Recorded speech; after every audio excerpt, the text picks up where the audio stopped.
All right, so I see it's 9 o'clock, so let's go ahead and get rolling. We got a pretty full agenda today.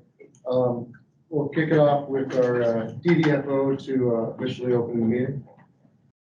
Good morning and welcome to the Hanford Advisory Board meeting for River and Plateau Committee. My name is Mike Birkenbaugh. I am the Deputy Designated Federal Officer for the Hanford site. As a reminder, this meeting will be conducted in accordance with the requirements of the Federal Advisory Committee Act. Advisory committees have played an important role in shaping the programs and policies of the federal government. The Hanford Advisory Board's role is to provide policy-level advice and recommendations concerning EM site-specific activities such as cleanup activities and environmental restoration, waste and nuclear materials management and disposition, excess facilities, future land use, and long-term stewardship, risk management, communications, and outreach. I appreciate your attendance today, and I look forward to the Hanford Advisory Board's development and submission of constructive, actionable policy level advice. Thank you. Excellent. So just wanted to make sure everyone is looking at the right agenda. The meeting will be ending at 1 today.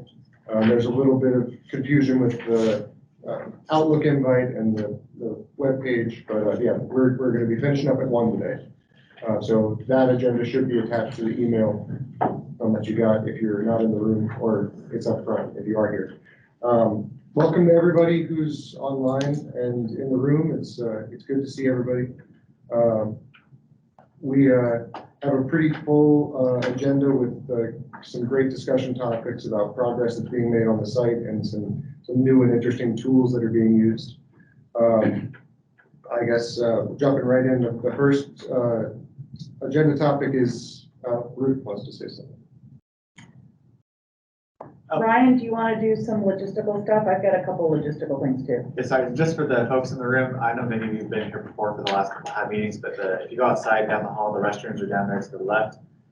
You have exit door right there and in front, and that's kind of big because I decided to share something. Yeah. Right. We've got 19 people online. A couple of us are duplicates, but there are as many people online as there are in the room, right? Please sign in. There's a sign-in sheet up in the table in the middle of the room. We do have to keep track of who comes. If you are online, please put your name and affiliation in the chat. That's your virtual sign-in sheet. And we do record all of our committee meetings, so you know that you are being recorded. And we clean those up and they're posted on the hanford.gov website. So if you want to recap, you can go get one. Any questions about the logistics? Okay, so actually before we jump into the meeting minutes, I wanted to say that I sort of neglected to do something when we were looking at the agenda here, and I apologize for that. Normally what we would do in our first meeting of a new packet, which I guess maybe we're not fully in the new packet yet, but when we have new members on the committee, we'd have sort of around the room and everyone introduce themselves. But we don't have a spot for that here in this agenda. So what I'm going to do is set up sort of a meet and greet thread on the Teams page, so everyone can put in their bio or just how you doing, what am I interested in, and if you're interested in having your phone number shared amongst this committee, you can add that in so people can give you a call and talk about interesting issues. So we'll look for that sometime later this week, and I'll have the facilitation team send out an email with that link to the conversation. Okay, so moving on to the meeting minutes from April. It's been since April, it's been a while. Yeah. Everybody got them? Were there any suggestions or corrections?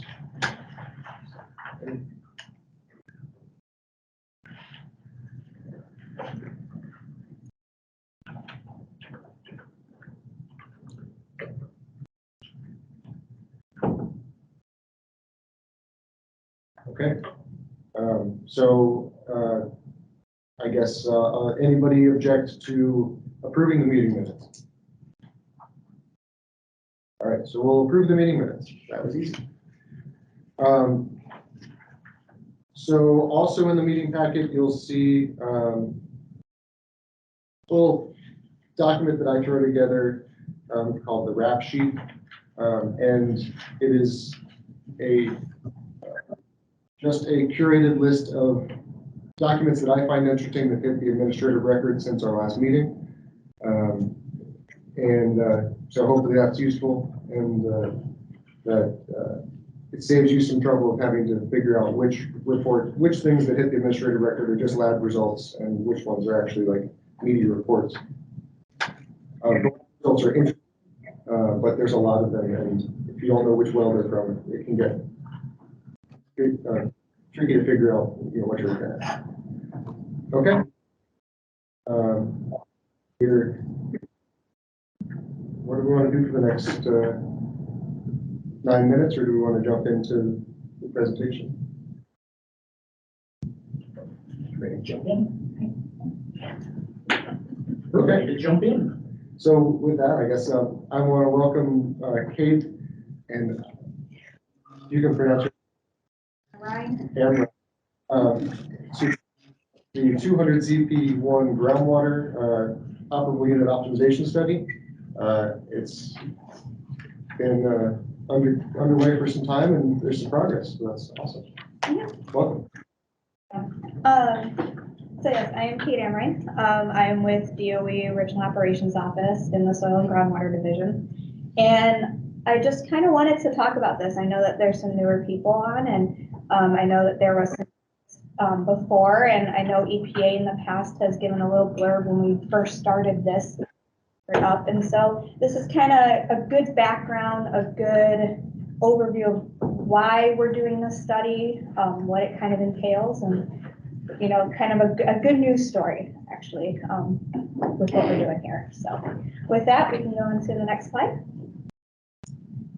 And so I'm just going to go over, kind of show everyone a general Central Plateau plume map, just to kind of show the complexity of, kind of what we're dealing with. We'll go through we did an interim remedy for ZP1, or for the ZP1 operable unit in the past, and then what we kind of came up with the final record of decision, and then kind of show the pump and treat, or Total West pump and treat well network to see how extensive it is out there, and go over the challenges we've faced with this, and then what our path forward is.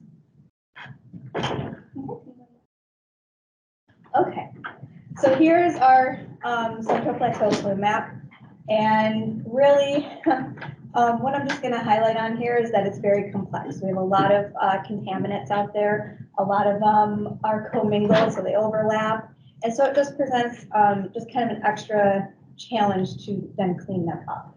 It just takes a little more creative thinking because of, in a lot of cases, when you put a well in, it's not just one contaminant you're dealing with, it's multiple. So anyway, we can go to the next slide. All right. So in the past, starting in 1996, we did have an interim pump and treat facility out there that was cleaning up just carbon tetrachloride. And this was part of this interim remedy that we just wanted to start working at it. We knew we had a lot of contamination out there, and we thought before we get a final decision, let's get at this. And so we treated 1.6 billion gallons of groundwater in that time frame from 1996 to 2012. So that was a pretty good system we had. And we removed 13,720 kilograms of carbon tetrachloride, which is quite a bit. And so that gave us that good head start in the cleaning up. And so this used air stripping. And that's our air stripping and our granular activated carbon is what we use currently to treat carbon tetrachloride. And basically, air stripping, it's pretty simple. We have these 70-foot towers out there right now that you basically put the water in at the top and let it flow through. And inside you have, if everyone's familiar with like a wiffle ball from like it's about golf ball size, has a lot of holes and empty space in there, but it's just this very hollow kind of ball. And you just filter the water right over that, and it kicks off the gas in the water. The carbon tetrachloride is a volatile compound, so it does get airborne very easily. And so you want to do that. And in these air strippers, you capture that air, put it through this granular activated carbon, which is really just black sand grains, is what it looks like. And it absorbs that carbon tetrachloride and keeps it stable. Just ship those off down to Arizona and get generated every now and then when our system tells us, hey, looks like we're almost full. So it's a pretty basic system. It's just flowing water through a tower, capturing that air that gets kicked off and treating it and capturing that contamination so it doesn't go anywhere. Okay, next slide. So during this interim remedy, we were coming up with what do we need to do? What is that final, that record of decision we need to do to clean up this carbon tetrachloride in this operable unit? And so we came up with, we're going to apply pump and treat. And so we're going to use pump and treat to suck the water up, get those contaminants out, and then release the clean water back into the aquifer. So that's a good thing. And so we also were going to use monitored natural attenuation, which is just letting some of the contamination that's not so high, it's just little low concentrations. We're going to let natural processes break it down. And you can do that. Sometimes it doesn't take very long to do that. And so we're going to use that combination of pump and treat, suck the water out and treat what we can, and the little amount that's really left, let it naturally degrade. And so it was anticipated that we would need 25 years of pump and treat to get that carbon tetrachloride, get enough of it out of the ground where we could let it naturally degrade. And that would take about 100 years after we shut off the system to then fully degrade, and then we would have cleaned it up. And that's good. So during this final remedy too, we would be continuously collecting data because we don't want to just put the pump and treat out there and just let it go. We want to continuously collect data and look at what's going on. So if there's a problem, we can identify it and get at it. And then we also had an uncertainty with how fast does carbon tetrachloride naturally degrade. During the feasibility study, when we were looking at this record of decision, we were like, okay, what is the best information we have out there? And there were literature studies that said it was about 41 years for carbon tetrachloride to naturally degrade. But we weren't entirely sure that was the case out here, so we were like, okay, that's what we best know. We're going to go with that, but we're going to have the Pacific Northwest National Lab do a study to help us make sure that that is the number. And so they were going to do the study after the ROD, or the record of decision, was signed in 2008. Okay. All right, so here's a really nice picture of the back end of the pump and treat out there. That's where most of, I would say, the action happens at this pump and treat.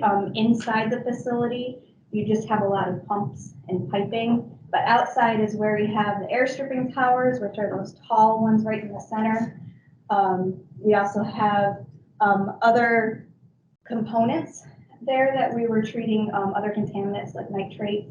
We had fluidized bed reactors and membrane bioreactors. That just was another method of getting some of that contamination out.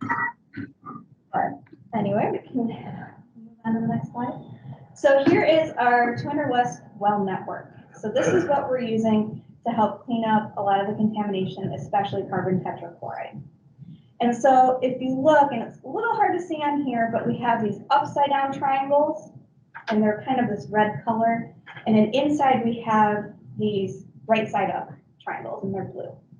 So the red ones on the outside are injection wells. That's where we put the water back in. And in the middle is where we extract the water, because that's where the highest concentrations of carbon tetrachloride are. And so what you're doing is you're kind of compressing, you're moving this plume inward and creating this sink, and so that you're not letting the highest contamination escape and move outwards, trying to keep it contained in this middle section. Does help make it a little easier to get at because it's in this little section and not everywhere. We're not chasing it. And so it's pretty extensive. We're also treating water. We have about a 5-mile long pipeline that goes to our 200 East area that we're actually pulling water out of our BP5 and P1 operable unit, groundwater operable unit. So that was part of an expansion a few years ago, and we're also going to be expanding that system in the future too. But it's pretty impressive to have moved water that far out on site. So, all right, next. And so here is kind of a look at our carbon tetrachloride plume. And you can kind of see from 2012, it was more of a circular shape. You can kind of see that, just kind of this blob almost out there. And then by 2020, you can see how it's getting compressed. You're seeing that squeezing of it. And so that's kind of showing that our pump and treats are kind of, that the wells are pushing that contamination towards the center. So it's a good representation, a visual representation of what we're kind of looking at. All right. So here's for our first challenge. So we wanted to take a look after 6 years of pumping at this 200 West pump and treat. How are we doing? Trying to take kind of the temperature of the system. Like, are we on track? What's going on? And so in that process, we were looking, and we've added more wells out there since we started up the system. And notice the data we were getting back, we have a lot more mass of carbon tetrachloride out there than we originally anticipated. And that's, something that can happen when you put a new well in. You never know exactly what you're going to get. You have a good idea with a lot of modeling you do, but you just aren't 100% sure. And so with this graphic here, really, it's taking almost like a slice of cake out of looking at the top of the plume. And so right here, you're looking at it, kind of think of it as layers of a cake, and you're topping it up. And we have this wrinkled lower mud unit. And it naturally has a hole in the middle, right in the middle of our operable unit. It's missing, that doesn't go all the way across. And that has let contamination that came in from the surface up top to go deeper. And so we knew we had some deep contamination, but not as much as we know now. We still have a little bit of uncertainty, but we have about 25% more mass down there versus the 12% we originally thought. So, that kind of threw us for a loop a little bit. And we're planning more characterization. So we're going to be adding more monitoring wells out there to get a better handle on what do we have, how much is down there, and what do we have to do? What's a good solution of how we're going to remove it down there? And so that's going to be our effort in the next few years to kind of work on that.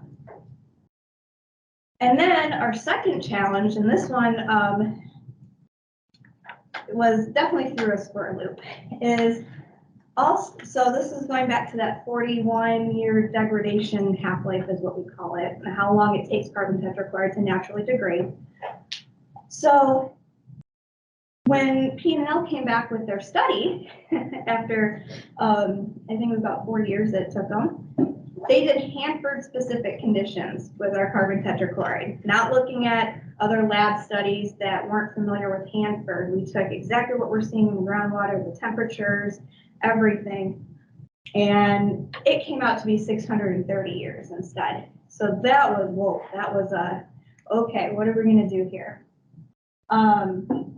And so, we're currently studying other mechanisms to see if maybe it's not 630 years, but it's definitely greater than the 41. And so now we have to kind of figure out, what does that mean? How do we have to adjust our remedy here to make sure that, we can clean it up fast and efficiently?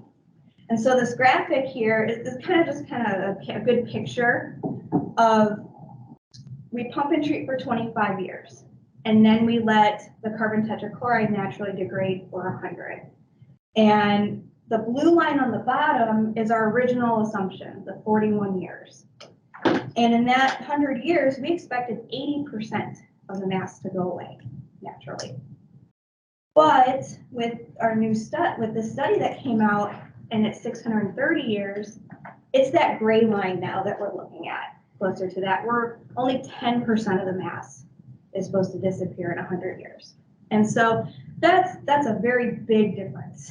And so definitely something we weren't anticipating, but this is why it's good. This is why it's good to take a step back and look at your data and see what's going on, because this probably would not have, I mean, this would have been interesting if we would have waited 25 years to take a look at it, that we would have been in we would have a much bigger problem on our hands. And by taking the steps now to address it, you know, we can still keep that time frame in, you know, relatively in a good spot for this cleanup. Okay, so next slide. And then we also took a look at nitrate. And so we have quite a bit of nitrate in the groundwater, but we also have removed over, you know, the first, I think up until from 2012 to about 2019, 1 million pounds of nitrate from the groundwater, which is great. That's very, we were really efficient at removing it.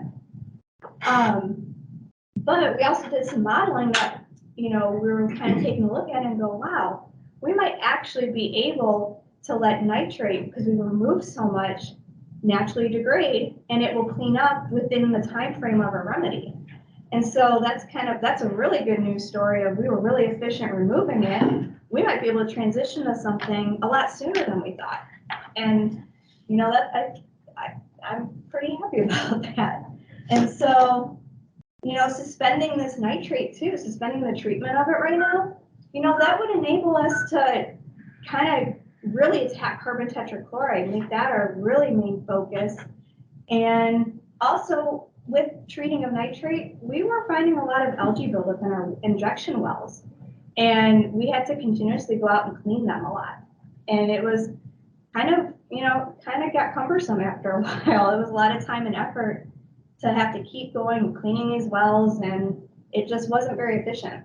And so now that nitrate actually has been suspended with this study, we're noticing these wells are pretty clean, and we got a lot more capacity back now, and it's been really amazing. We could really put a lot of water out there. And so right now, like for the path forward for nitrate, you know, we would continuously kind of blend and, you know, watch the concentrations as we continuously pump and treat. And then, you know, the goal would be to switch to monitor natural attenuation. And this is all going to be looked at during the study. So when I talk about the study, I can kind of come back to this, but that's kind of what we're path forward. We're not going to just ignore nitrate now. We're still going to look at it. We're still going to analyze data. We're still taking the concentrations, but it's still a good news story on this one that, you know, we were very efficient at cleaning it up so far. And, you know, we might have achieved a good goal right here. So next slide, please. And so this is kind of just summarizing too with our the rationale for doing this study. You know, we looked at that 6 years worth of data, and you know, it doesn't look like this remedy is going to be sufficient as written now to efficiently clean up this carbon tetrachloride. And that's because we have the larger volume of mass now, and the degradation rate is a lot slower than we anticipated. And so it's really important. It is important to take a step back and optimize your system. It's not a good thing to just let it go. You know, you want to do it. And that's part of the circle process, to actually, you know, continuously evaluate your systems, your remedies, and you just don't want to ignore that step. And so, you know, for carbon tetrachloride, this is our biggest risk driver for human health, and for the fact that the contamination is about 1,000 times its cleanup standard. So that's big. That's a big problem we have out there. Okay, next slide, please. And so this comes up to our study. And so for the duration of the study, we would suspend the biological treatment. We're not saying we're stopping it completely forever. We're not making that decision yet. But what we've done to the plant is we've just kind of taken that part of the treatment and just kind of put it on pause. Cleaned it up, and it's on standby. So if we decide at the end of the study that no, we still need to clean up a little more nitrate, it's possible to restart it without a problem. And so, and then also we're going to be continuously gathering data. We've increased sampling. You know, we're going to be adding more wells. We're going to be putting in new injection wells. We're going to be putting new monitoring wells in. So it's going to give us a lot more data to work with and evaluate. And we're also gonna be adding a new air stripper. So we're gonna have 3 of them out there instead of just the 2, which also means we can increase our flow rates.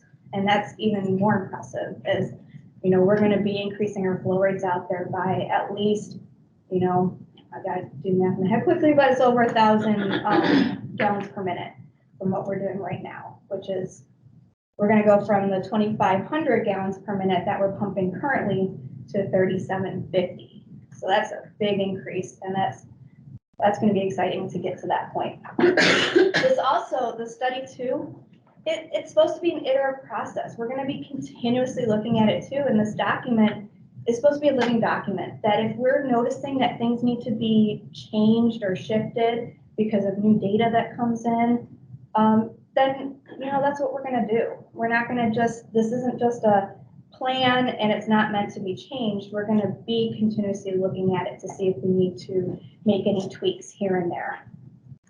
And of course, all of this will be done too as a team. And so any tweaks we make to the document, we're gonna be working with EPA to really make sure that, we're getting a good path forward here. And then once sufficient data is collected and then we do the evaluation, we're gonna work as a team also to come up with the best solution. What is that path? What does it look like? What does that path forward need to be? Does it need to be, an amendment to the record of decision or what? We don't know for sure yet. We're only 2 years into this study. We don't have enough data collected to really make that decision yet. So we do need a few more years to really get a better picture of what's going on.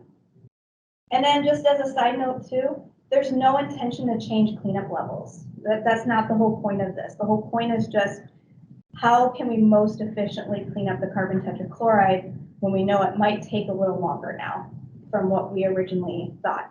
But how can we keep that manageable, cost effective, and still be very efficient at it? So that would be my presentation. Thank you so Any much. questions? So our standard format would be to go to the regulator, other TP agencies, and then have questions after that. But definitely an informative presentation. Appreciate it. Yeah. So I guess ecology, EPA, you can Ron Russell, the CP's going first. Thank you, by the way, Kate, for the presentation. That was really good.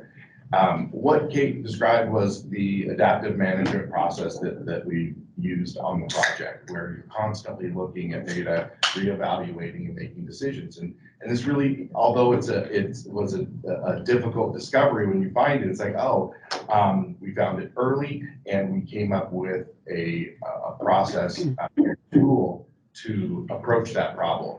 And as Kate said, we're using the CERCLA process here, and also utilizing 2013 remediation optimization guidance that EPA has. And so the process has been going well. I believe, and correct me if I'm wrong, that it's the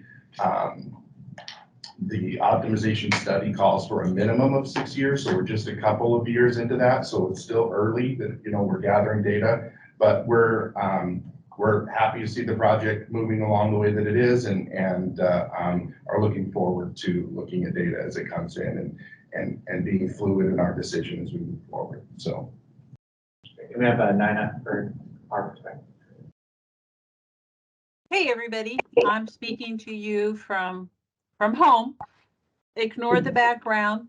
That's just getting ready for winter. Other than that, I'd just like to add a few things. Excellent presentation. I do appreciate that, DOE. A little bit of a description for the purposes of the HAB-RAP is the groundwater operable units are divided into 4 units. The 2 units, which encompass the pump and treat ZP1, is part where EPA is the lead regulatory agency. The BP5 and PO1, which was mentioned in the presentation, ecology is the lead regulatory agency, although EPA and ecology do work together on this. For the east side, these 2 units are in the 200 East area. The main contaminants that we're addressing under the interim ROD is technetium and, oh gosh, mind blank. There's another contaminant. I want to say it's uranium. but don't Uranium. quote- Well, Uranium. thank you. Uranium. So those are the main contaminants under the interim rod. However, we're still evaluating all of the 200 East area to determine if there should be other contaminants under a final rod. But for right now, we wanted to do an interim rod to go ahead and start addressing the groundwater contamination for those two contaminants of concern. Other than that, I don't have anything else to say, and welcome. So if you are one of the 28 people, 32, we have 32 people online. So we have twice as many people online as in the room. If you're online and you have a question and you want to get in the queue, type in the chat and we'll add you to the list. Yeah, Rose, I'll put you on the list. So I've got Tom Galeotto, Tom Cecilia, and Rose in queue. If you're in the room, wave at me. I've got Chris too. Yeah. And Mia. All right, Tom Galeotto. Thanks, Ruth, and thanks for the presentation. It was very interesting. I've got two quick questions for you, hopefully quick. One is, I'm not sure the elevation description of the pump and treat. So the question refers to that. Is your input water from the groundwater coming directly from underneath the pump and treat facility? And if not, where is it actually coming from? And then also, where is the discharge water from the pump and treat then return to the groundwater? How does that cycle work? And does the location of those 2 points, the ingress and the outgress of that water, also affect the level of contamination that the pump and treat is dealing with? Is it treating new water in essence each time, or is it recycling some portion of the already treated water? Okay, yeah, that's a good question. Do you need a microphone? You can say that anywhere you want. Yeah, I was gonna say, I hope I could pick you up. So, basically the water that we're extracting is, some of it's located directly under the pump and treat, but this area that we're dealing with is actually pretty large. And so, it's coming from around the pump and treat, but we are pulling it in from a few miles away. And so it's not just directly underneath the pump and treat. And I want to make sure I can answer all of your questions. And also, like, when we re-inject the water, it's really on the far outside edges of it. And so when we're extracting the water, we're not really getting that influence from the injection water very much, because we're right in the center. We're still quite a bit of distance away from where we're re-injecting. So we're not really pulling in super clean water that we're just re-injecting. So it's not just doing that cycle. So it's really more fresh water, or fresh as in, like, you know, high contamination that we're pulling in. Okay, so that distance, just to give me a feel geographically, from the point from where the water is being treated at the pump and treat facility to the exit point of the water that you're re-injecting, distance wise, is that 100 yards, or is it a mile and a half? I mean, just, can you give me some general feel about that? Half a mile. It's about a half a mile. So it's Okay. not just a few yards, but I mean, we're talking a decent distance. So about a half a mile. Okay, and one final question. Can you give us a feel for how efficient the pump and treat is in removing the carbon tet from the input water?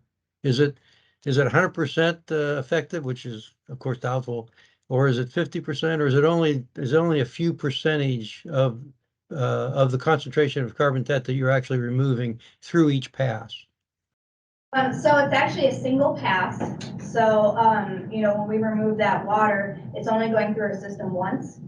So it goes through the air strippers and then just gets re-injected. So we're not actually recycling it through our system. And we, since starting up, really, we've had non-detects for the carbon tetrachloride coming out of our air strippers.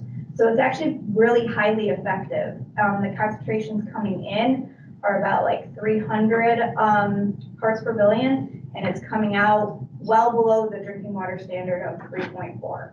We're not even detecting it. From the data I've seen, I want to say it's greater than 99%. I would say it's greater than 99, yeah, 99% effective. So Great. Thank you. That helps. Thanks a lot. Other Tom. Hi. So wanted to make sure we check in. One of the questions that we like to ask is, are there any milestones associated with the optimization, and are those on track if there are? there are no milestones, Okay. not official milestones. We have our own project kind of goal dates, but not anything that's a milestone. Okay. And then the plume that's generated from the source that's under the mud, how well constrained is that? Or is there additional deep wells to get sort of degree and extent on that? That's part of our characterization effort. We're going to be putting in a lot more wells. We only have a handful of wells that go deep. But those handful of wells gave us some good information that, you know, we need to take a look at it. We need to get an understanding of what we're dealing with and how much of an extent is it. So yes, that is something that we are going to be working on. We're not going to just ignore it and say, oh, we have a lot of mass, okay. No, we're going to be putting new wells in to really get a better understanding of what we need to do. Thank you. All right, Rose, and then Chris, you're up after Rose. Rose? Yeah, thank you. To find my mute button. Can you hear me okay? There you are. Okay. I actually have a couple of questions. First question is, so what are the contaminants that are not being pulled out and treated and are actually being returned to the groundwater via your injection wells? We're only talking about a couple of contaminants here, but I know there's more contaminants. Clearly you showed plumes. So I'm kind of wondering what's actually being re-injected back into the groundwater, because those would be injected in higher concentrations because they've gone through your system, but they haven't been cleaned out. And then the other question that I had was, I'm kind of curious as to where you're planning on doing additional wells, such as injection wells, because from the maps that you showed, it looks like the injection wells, you talk about this squeeze, but it actually looks like the plumes are actually being pushed north, because it's, and so I'm just wondering how you're dealing with that. Are you planning on additional injection wells in the northern perimeters there to try and squeeze it back down, or what are you doing about that? Because it's clearly going north. So those are my two questions. Thank you. So for your first question, the only two contaminants that right now, and actually there's really only one that's coming out above the drinking water standard, is our nitrate. And that is only about 2 times the drinking water standard. And that is just per the study. And that is something that we've been working with EPA on, that we could re-inject a little higher while we evaluate the data and make sure our modeling is correct with that. But everything else from our technetium-99 to our uranium, those are removed via ion exchange. And those are well below drinking water standard when they're re-injected. The same goes for basically all the other contaminants, except for, actually I should say TCE as well, is another one that's going to be re-injected above the drinking water standard, but that is going through the monitored natural attenuation. It just, it will naturally degrade pretty quickly. And so that was part of the ROD that technetium-99 was going to be monitored natural, not technetium, sorry, TCE, trichloroethylene, was going to be naturally just a monitored natural attenuation. There is no efficient way of cleaning that up with current technologies, and it will degrade really quick away. So that'll clean up well within our cleanup time frame. So how many, can I have a follow-up real quick? So how many different contaminants are you tracking when you're pulling this out and it's going through the pump and treat system? How many different contaminants are you guys tracking and measuring to make sure that they're below limits? That's so it's our uranium, our technetium-99, our carbon tetrachloride, our nitrate, our iodine 129, our TCE, and tritium as well. And those are And all, so those are all below standard. So most of those are below standard when they get re-injected? yes, actually, I should also say tritium too is above the drinking water standard, but tritium decays away very quickly. And so that's another one that's gonna clean up within our time frame. Very, Everything that's re-injected back into the groundwater is below drinking water standards before we re-inject. Okay. Okay, and then my other question was the fact that the plume is pushing north because of the injection wells, I'm assuming. sorry. we did put a new extraction and injection well up to the north recently. Within the last few years, it is something that we're continuously monitoring as we're looking at data and looking at how the plume movement is. For our new extraction wells that we will be putting in, those are going to be going into the heart of the plume where the highest concentration is. But we're not ignoring the outer edges. Right now, with our capture maps, we do have containment. And so, again, we're going to continuously look as we continue this process of remediation and everything, that it's not going to be ignored. We do notice that, you know, it was kind of going up to the north, and that's why we put an extraction and an injection well up there. And then we're also kind of monitoring to the south too, just to make sure. But we will adjust accordingly as we go. Okay, thank you. Chris? I have two questions. Is iodine 129 re-injected below drinking water standards because it's being diluted with other injection water streams? Yes. Okay, not because it's being treated by any kind of ion exchange or anything like that. Chris, there is no treatment. Right. You're aware there is no treatment associated with tritium nor iodine 129. And so through the process that we do have in place, yes, we are using blending for those elements associated or with those two constituents, so that we do re-inject those constituents back into the groundwater below drinking water standard.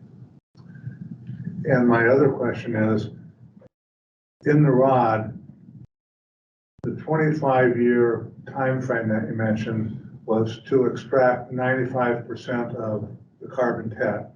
And in the latest 200 pump and treat report, it indicates that maybe only 87%, well, it's still a pretty high percentage, 87% can be treated in the 25 years.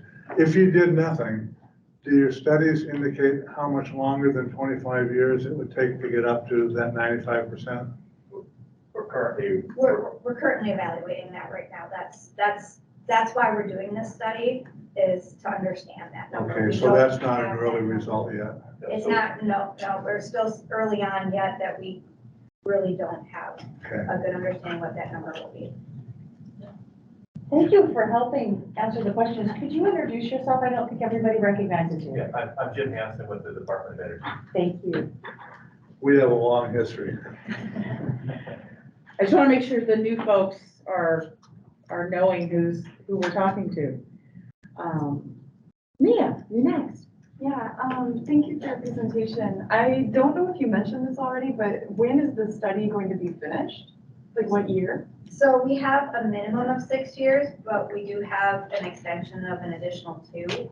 So right now, we're only 2 years into the study, and so we have 4 years left, but we could have 6 more years from now, depending. And that's just when we're going through a data evaluation to see, you know, do we need a few more additional years of data collection? Because we want to make sure we have a robust set of data before we make any decisions.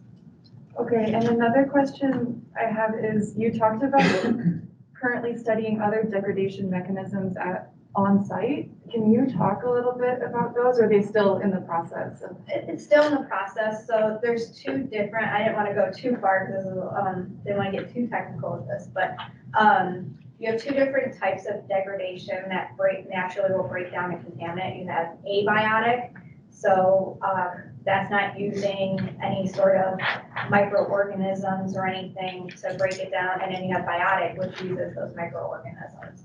And so the abiotic study is what gave us the 41.3 years originally, and then going under Hanford conditions, the 630. But we are going to be looking at the biotic degradation to see if there is some sort of natural microbe down there that will help break it down a little faster. And so that is going to be ongoing. That we don't have any, we haven't even that really started that yet. So, but that's something we're going to be looking towards doing so that we can kind of get that number a little more sure. Okay, thank you. Are there others online or in the room? Rob, you have a question? Yes. Couple questions. Can we go back to the slides a little bit? The plume slide in particular? Brian is helping us out today. Lacey is ill, so he's generously providing not only all the technology in the room, but the flipping of pictures. So there's several in there, and I went through this presentation the other day, and I really liked it, and I applaud your work and what's going on. And I really like the fact that DOE's really taking this head on and doing good stuff. So some of the questions I had is in the plume study you have here, if you can go back into the big plumes that you had in the area. Right in here, yeah, you were hidden in there. So the question I have is that this is a much broader look than the other ones. And so we have tank farms in here. How come I don't see cesium on your list? How come I don't see some of these other ones that we know we're getting leaking out of our single shell tanks that have caused us to be concerned? I don't see that on here. So, And that lines up with another question I was gonna there is the carbon tet so isolated and separated from the tank farm geology wise underneath that you're getting a true representation of not getting the cesium and the strontium and the cobalt and other nasty stuff out of the high level waste migrating in these directions? You're not picking them up, so because you're not showing me plumes. okay, so the first part, this is actually just looking at the contaminants that we have in the groundwater itself. So a lot of the contaminants you were mentioning from the tank farms of cesium, that's still hung up in the soil that has not reached groundwater or is not anticipated. Cesium does not move hardly at all once it hits the soil. It binds to the soil very well. And so we're not anticipating seeing cesium go down into the groundwater. We do test for a lot of different contaminants. These are our main contaminants that we have above the drinking water. A lot of the contaminants we're seeing, they're in low enough levels that they aren't a plume. They're not there. And so what we're seeing out of the tank farms that are hitting groundwater are the uranium, the technetium-99. We're not ignoring the other contaminants. We do see elevated cyanide coming out of our T tank farm area and over into the east area that we're monitoring. That's something that we're going to be taking a look at when we're going to, if we're going to be making a ROD amendment, we might be adding that to our list. We don't know yet. We're still evaluating data, but we're monitoring it. We're always looking at everything we're seeing in the groundwater to see if there is a problem, if something's emerging, if we're getting something that's higher, contaminant wise. So right now, these are our main constituents that are giving us the problem. And so we're not ignoring the tank farms. We are looking, but a lot of that contamination isn't either going to hit groundwater because it's hung up in the soil, or it's such low concentrations in the groundwater that it's almost a non-detect, that we're not really taking it. Right. And so it being held up in the soils and the clays and that is a real good thing. Right. And so that is a good explanation of why we're less concerned about minor leaks coming out of single shell tanks. And that then the other thing I would say is that then it's the rhine linings and the things we put over the top is what's not creating soluble species to migrate down to the water table. Yep, that's So- helping for sure. And so this was stated back in like 2002 in the option study that there's a lot of these wastes are not very mobile. Okay, so then apply that to your carbon plume, that big slug that you saw in that cross section. Whatever it is, that soil's holding it up. So actually, this will probably help with that. We've cleaned up the source area for our carbon tetrachloride. That was cribs near our plutonium finishing plant. That was where all of that waste came from and was disposed of.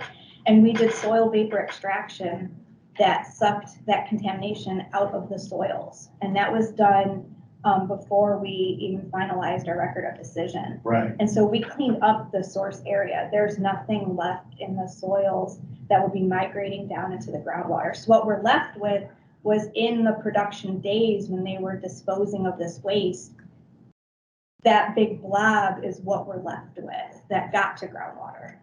So then let me conclude that the other wastes that are leaking out of the tanks and still migrating in the soils, as long as they're tied up in the soils, they're isolated from humans, there's really no risk It's very low. until it decays away Until it into decays away, yeah. whatever. We do have wells positioned out there too, along the tank farms, extraction wells, that are kind of trying to take care or to control that source. So Right. you're not letting the contamination escape, you're capturing it, and it's not allowing them to migrate outwards at all. And so that's also what we're trying to do, is readjust wells when we need it, so that until we can come to a decision of how the tank farms will be cleaned up, what that's going to entail, some of these other waste sites, so that, you know, we can stop any more leakage of any contaminants. We have these source control wells in place so that we're at least capturing that water. We're not letting it escape outwards. All right, thank you. So we've got some folks in queue online. Jerry Paulette isn't able to unmute, so I will ask his question for him. So TCE doesn't readily degrade in groundwater under ambient conditions.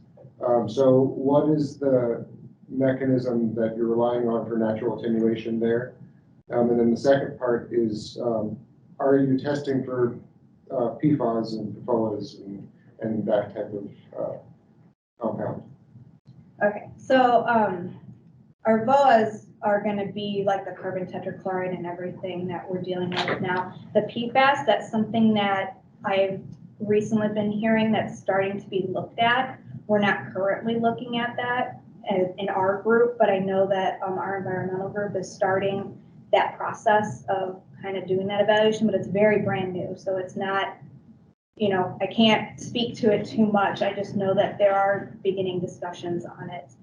And then, I'm sorry, that's the first part of the budget. TCE degradation, yeah. So we're looking at more, I want to say dispersion, kind of blending as a method. Yeah, TCE is addressed with carbon tetrachloride. I mean, it does come out with the carbon tetrachloride too, but I mean, we're also looking at, you know, the blending aspect too, just as a side.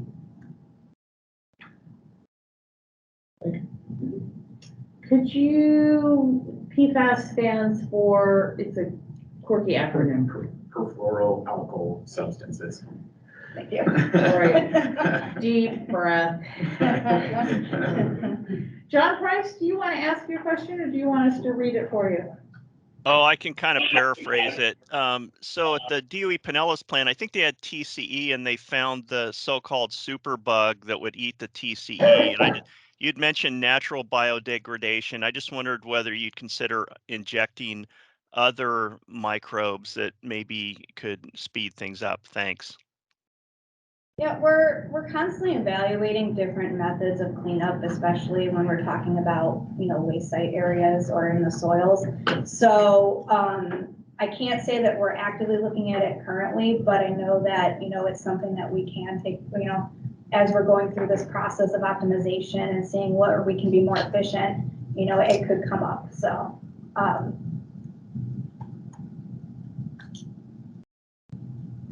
Tom, did you have your hand up? I miss you? did. Normally I don't ask questions, but I noticed on the map that you and Rob are going over very extensively, that kind of on the middle right lower side there, you have a plume potentially derived from non-Hanford sources. Yeah.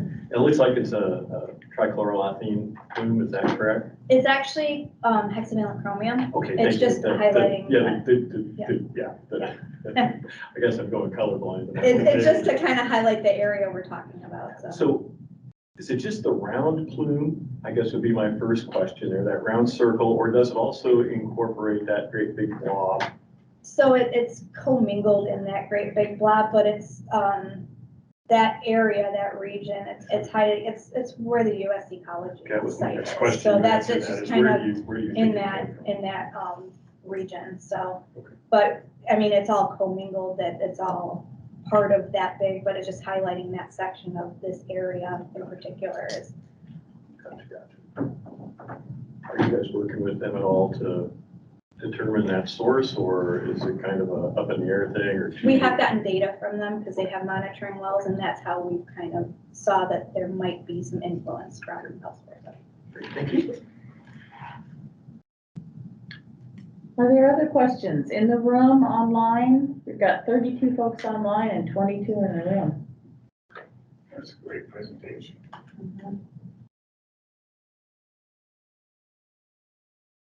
Okay, well, I appreciate the information and the willingness to come and present to us. It's really good work that's happening, and it's good to be able to share that. Thank you. So we are running 15 minutes early, a little bit more than 15 minutes early. So maybe we move up some of the committee business to sort of fill the gaps so we don't push the presenters too far out of their windows that they're prepared for. So I guess I can just start off by saying in March, we're going to be having an election for committee chair and vice chair.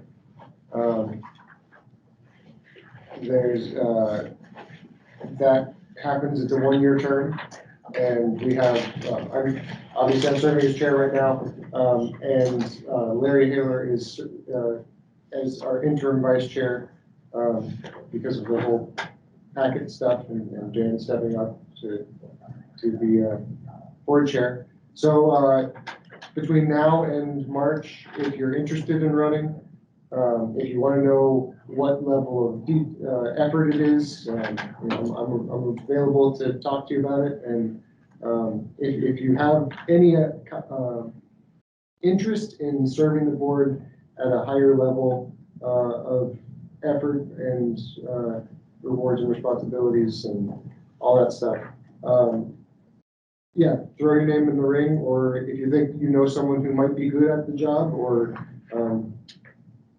might want to be interested in, or might want to throw their name in, talk to them first before you throw their name in. But then, we accept nominations up to the election. So you've got 6 months, 5 months to think about it. Tom, would you make clear which election you're referring to? The election for RAP committee chair and vice chair. So if you are nominated, or if you choose to nominate yourself, you will get a call from the facilitation team asking if you are willing to serve. So committee chairs and vice chairs do not get voluntold. It is at your option, and we will double check with you to see if you're willing to serve. Because some folks get nominated and choose not to. And I see Rose is in queue. Rose is in queue. Rose, what's on your mind? Yeah, I just had a quick question. So Tom, are you going to be serving until March then? Is that what you're saying? Yeah, typically the election, the serving chair serves until the meeting after the election. Okay. There's a little bit of transition time because our meetings are sort of spread out this work plan. So I'm sure there will be some torch passing if that's the case. Okay, but you're gonna still remain on the HABs and part of the committee, whether or not you're the chair or not, you're still gonna be remaining as part of it? That's my intent, yeah. Okay, perfect. Yeah, McClure and I were kind of wondering about that, so he said, be sure and ask, so there you go. Now we know. Thanks, Tom. Traditionally, we would have elections in January, February, and then the term would start in March or April. But we're in a little bit of a weird, different layout for timing, so. Okay, any other questions? We're working too efficiently. Do we want to, well, let's wait to weigh in on framing topics. Yeah. Do we want to go for a longer break, or do we want to move this, can we move the schedule up? What do we? I don't know, do we have presenters for our 10:15 here? Yeah, Jason is here, Okay. so we can take a short break and then. All right, well, let's break for 15 minutes, and then we'll just be 15 minutes ahead of schedule. For those of you in the room with the signage. Yeah, Simone can hear us. Excellent. Okay, so next up we have Jason Capron from DOE. Yeah. And talking about one of my favorite topics, the cumulative impact evaluation. This is a brief we've been looking for some time, and there's some really great progress being made. And without further ado, welcome. Thank you, Tom. So I'm Jason Capron. Sorry, I will try not to pace. I'll also try not to be a super fast talker. It's my habit. So if I'm blowing past anyone, let me know.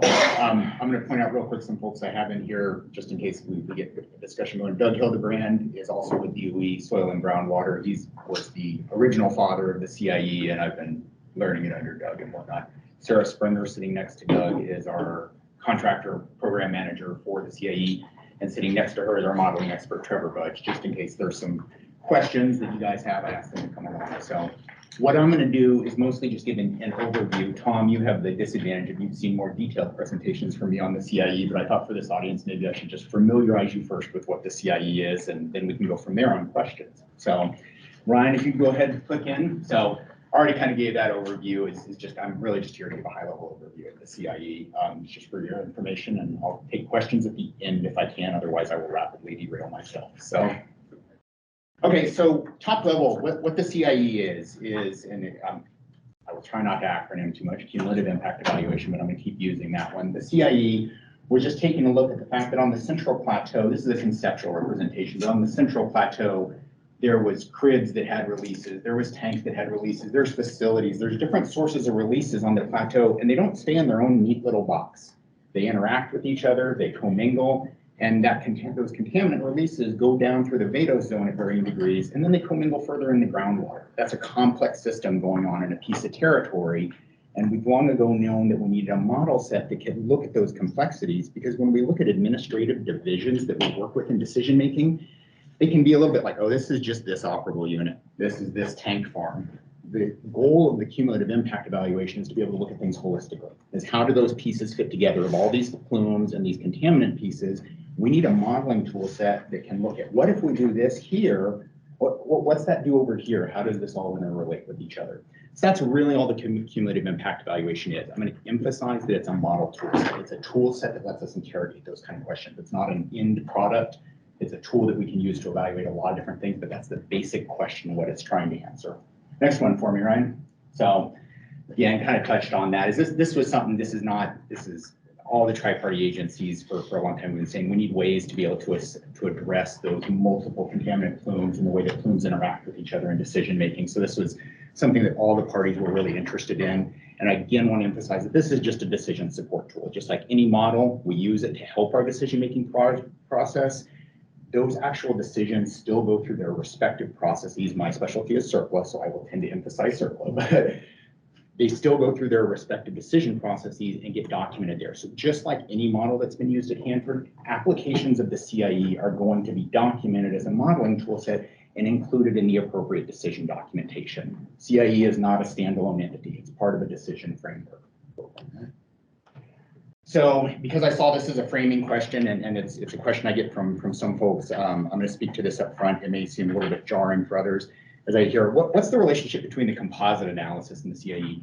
If you have no idea, have never heard of what the composite analysis is, you can close your ears right now and you won't hear more about it in this presentation. But so there's an interrelationship between them, and that's why I think people ask that question. So the composite analysis and the CIE both use the same or very similar underlying model tool sets. There's a lot of parallels in the underlying model pieces that both use, but they're doing different things. The composite analysis is a planning support tool that we use for our DOE 435.1 order to evaluate dose to a hypothetical receptor to support our low-level waste disposals. That's a requirement under DOE order 435.1. It's looking at dose from radionuclides to that receptor.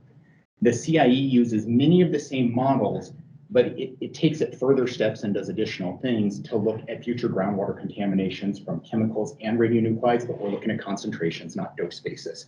CIE lets us interrogate a lot more questions, but there is a common modeling framework parallels in the background for those. But other than that, the CIE doesn't use the CA or vice versa. They just have some common ancestry, I'll say. So next one for me, Ryan. So what I'm going to do over the next 6 slides is give you an overview of how the CIE works, because it's really an interrelationship of several modeling components. And to really, before I could ever begin to get into the guts of it, you have to understand what's going on in the models. So this is my preview for what these next 6 slides are going to be. Me and Sarah and Doug and Trevor think about it in terms of components and facets. 3 components, 3 facets. This is different pieces that all fit together to give us an end picture. Go for it, Brian. So in no necessarily particular order, I'm going to start with the geoframework model. So this is the first piece of it. The geoframework model is a representation of the subsurface geology out there. We have to understand what our geology looks like, what are contaminants moving through the system. So what the geoframework model has done is it's taken all the borehole information we've gathered over time. It looks at the stratigraphy of that. Geologists are looking at that, and they're building a modeled 3D representation of the subsurface geology, because that affects how contaminants move in there, that affects how the system behaves. So this is just a model version of what's going on underground from a dirt standpoint. Next piece for me. And that figure, just a representation of what it can look like. It's not highlighting any specific feature or whatnot, just we like graphics, right? So next piece, Hanford site disposition baseline. So the other piece that's going on out there is the contamination comes from waste sites, right? The whole question we're trying to answer is, well, what if we dug up this waste site? What if we put a cap on this waste site? What if we did this and this? That what if piece of what happens to waste sites, that's the Hanford site disposition baseline. All this does is for a particular modeling run, it says what happens to different waste sites and when. That information is very powerful because when we have an inventory piece, if you go in from a model framework and remediate a waste site, I'm creating a hypothetical, if you went and excavated a site to 20 feet in 2040, well, you've removed that contaminant inventory at that 2040 time step down to that depth. You've also changed what's happening at the surface insofar as infiltration, as opposed to what if we put a cap on that waste site in 2030? That's what the Hanford site disposition baseline creates for us. It's just an assumed disposition for sites. It's not pre-decisional, it's a what if. What if we did this with these sites? How does it all fit together so that we can always look back and say, well, what were our assumptions there? That's this piece of the model. Next one. The other important piece, recharge evolution tool, because at the end of the day, it's all, so your continued recharge primarily from atmospheric rainwater, pushing contamination down. It's a driving force coming onto it. It's been there, it's going to continue to be there. Recharge evolution tool is where we said, well, there's the things that affect how moisture gets to groundwater. Different places have different ground cover, and that ground cover isn't static over time. Sorry, this scale is not very good here now that I look at it, but for example, 1943 pre-operational, browner colors are less infiltration, colors approaching green and purple are more infiltration. Pre-operations, you see, this is just kind of the baseline natural condition. You see a little bit more here. This is the area of the sand dunes. If y'all are familiar with that out there, that's why you see it a little bit higher out there. You get into 1973 in the operations, and you can see there in the central plateau, well, now you have bare ground cover. Much easier for water to get down into it. And while there's bare ground cover, you don't have like vegetative evapotranspiration and things like that. moving forward arbitrarily into 2570, you get back to natural conditions where you still have some recharge coming in, but not at the same levels as on down bare ground. The recharge evolution tool is what lets us track year by year, hey, what's going on with that ground cover and those applied recharge rates to affect what's getting done into groundwater. So, and where do those recharge rates come from? The next question is what we use for our baseline is the lysimeter studies we've done out of Hanford. So we're using those long-term recharge studies to say what's going to continue to happen, what have we seen happening, and what's going to continue to happen in the future. So that's the recharge piece of it. Skip forward one slide for me. This is where I messed up, and somewhere in here I flipped slides, so I apologize for that. The next important piece is inventory. So what we use for inventory, and inventory is your actual contamination that's in your vadose zone. Where do we get that information from? We use SIM V2. SIM is a modeling tool that's gone and looked at the inventory basis. Some of you may be very familiar with it, some of you may not. I could give a whole presentation on SIM, but I'll spare you that. SIM gives the modeling basis for what's the inventory that was placed in waste sites based on the waste streams that were processed historically, what's in those waste sites. We take that information to say, hey, what's there? Give us those relevant contaminant pieces from that inventory. We're focused on the liquid discharge sites because this is really a groundwater evaluation tool. I kind of blow by that, but this is really a groundwater evaluation tool. So we're looking at those liquid discharge sites more than the other types of sites. So now step back for me, Ryan, please. Okay, so this is where those pieces start to come together. Even though this is the fifth piece, I'm going to spend a little time here explaining where those pieces come together. So what we've done is we've built a geologic framework. We're going to then put the inventory into the waste sites that are within that. Then we're going to start applying recharge on it. And then we're going to say, well, when does what happen to those waste sites? Those four pieces start to come together in our vadose zone facet. Vadose zone facet takes those pieces in and it's starting to run an actual model. What we use for vadose zones, because now here's where I'm going to get a little bit modelerese, it's a tough problem because we'd love to have one big model that can do everything and integrate everything. That is computationally incredibly difficult to do. It takes a lot of time to run the computers to do that. So from a computational burden standpoint, you want to try and make your models smaller. It makes them easier to run. But if you get too small, you start to lose the whole point of being able to have interactions of different systems, or it gets complicated of what happens, where's the stuff next door go? The balance we've found over time is we have created 24 vadose zone models for the Central Plateau. These are not arbitrarily placed. They're kind of carefully placed to where we don't have to worry as much about those kind of boundary conditions where things go on, but where we can get that maximum benefit for us of computational time versus modeling quality. Each one of those 24 models has millions of nodes in it. And just to get a sense of size, each one is about a square kilometer, right, Trevor? It's kind of what I remember, the square kilometer, roughly, you know, not all of them are the same. We're not rigidly locked to that, just to give you a sense of scale. So multi-million nodes, and what the model does, it takes all the information that's going into those nodes and it just simulates it. What happens next year, what happens next year, what happens next year. And it's just tracking that over time to develop an output for that vadose zone model. So that at the end, we could say, well, if year step X based on these parameters, this is what it looks like for this particular vadose zone chunk. We're doing 8 contaminants in this, and this actually lines up a lot with what Kate was just talking about. The 8 contaminants we're looking at in the vadose zone are contaminants that have groundwater mobility. So you touched on, oh, what about the cesium and whatnot? Because the cesium doesn't have as much mobility, we don't look at that piece. We're looking at the things that are mobile. Let's see if I can do it off the top of my head. Strontium 90, tritium, Tech 99, nitrate, cyanide, iodine 129, uranium, and hexavalent chromium. So for those of you that are interested in that, that's what we're doing. Those are kind of those mobile contaminant species that we're interested in looking at from the vadose zone. Ryan, give me my saturated zone piece, if you will. The final piece of it, the groundwater. So the saturated zone, we have to go back to big picture because we have that whole groundwater system. We have to go back to a big picture model. We use what's called our plateau to river model. The plateau to river model existed before the CIE. We just continue to use that framework. It has a good established modeling framework. We'll use that. So it takes that contaminant and transport information coming from the vadose zone and just brings in both the flux that's coming down from the vadose zone to the groundwater, what's already in the groundwater, and continues to simulate what happens in the groundwater. Those 24 vadose zone models I alluded to, they line up to the saturated zone model. So what passes through those enters into the saturated zone model at those time steps so that we can look at how the vadose zone interacts with the groundwater. Now, if you're paying real close attention, you notice there's 10 contaminants in that we evaluate in the saturated zone. That's because we have carbon tetrachloride and TCE. As Kate alluded to, she was maybe previewing for me, those pieces don't really have a vadose zone component anymore because the sources have been removed. There's not an appreciable source in the vadose zone, so we don't model them in the vadose zone. But they do have significant groundwater plumes, so we still model them from a groundwater direction. That's why there's 8 in the vadose zone, 10 in the groundwater. But that's the species we're looking at. Where we are on it. So what all this is about building that tool. So what we've done, we've been spending the last couple of years really building and developing this tool, getting it to work right. At this point, our tool set is in place, the framework's working. We have done and I'll say, I hate to say initial, but we've done a test run, a large test run.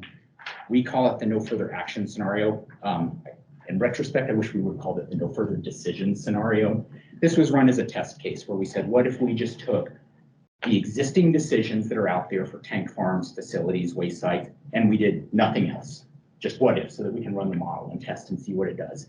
We've run through that scenario just to, I'll say, kick the wheels, see how the model works, see what outputs we get, and look at it for ways to refine the model. That went well. We got good results from that. We have documentation out there on that. We're really just using that for the test basis for it.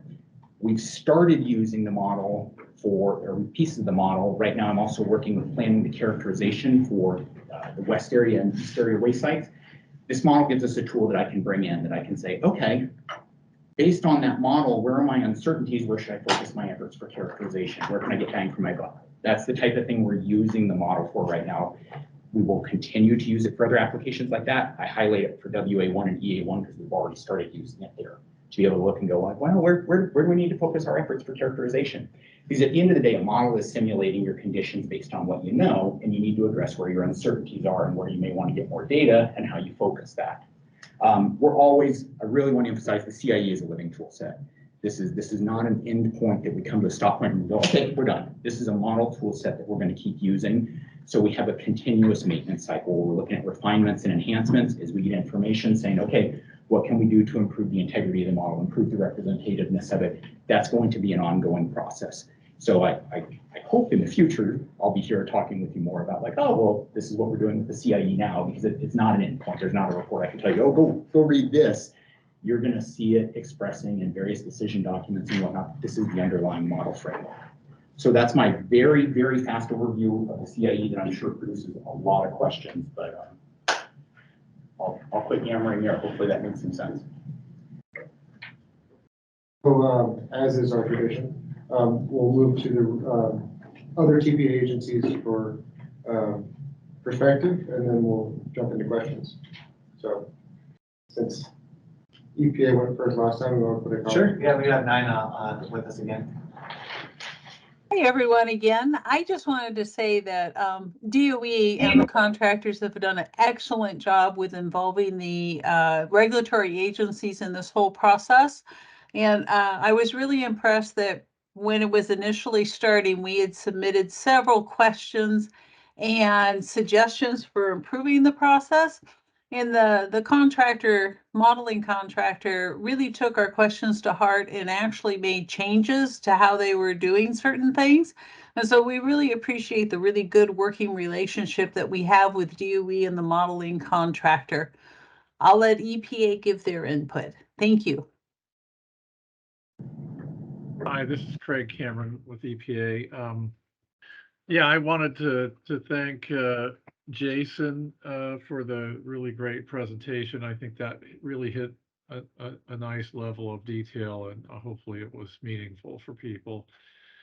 We agree. I agree with Nina that it's been a pretty good and productive working relationship on this.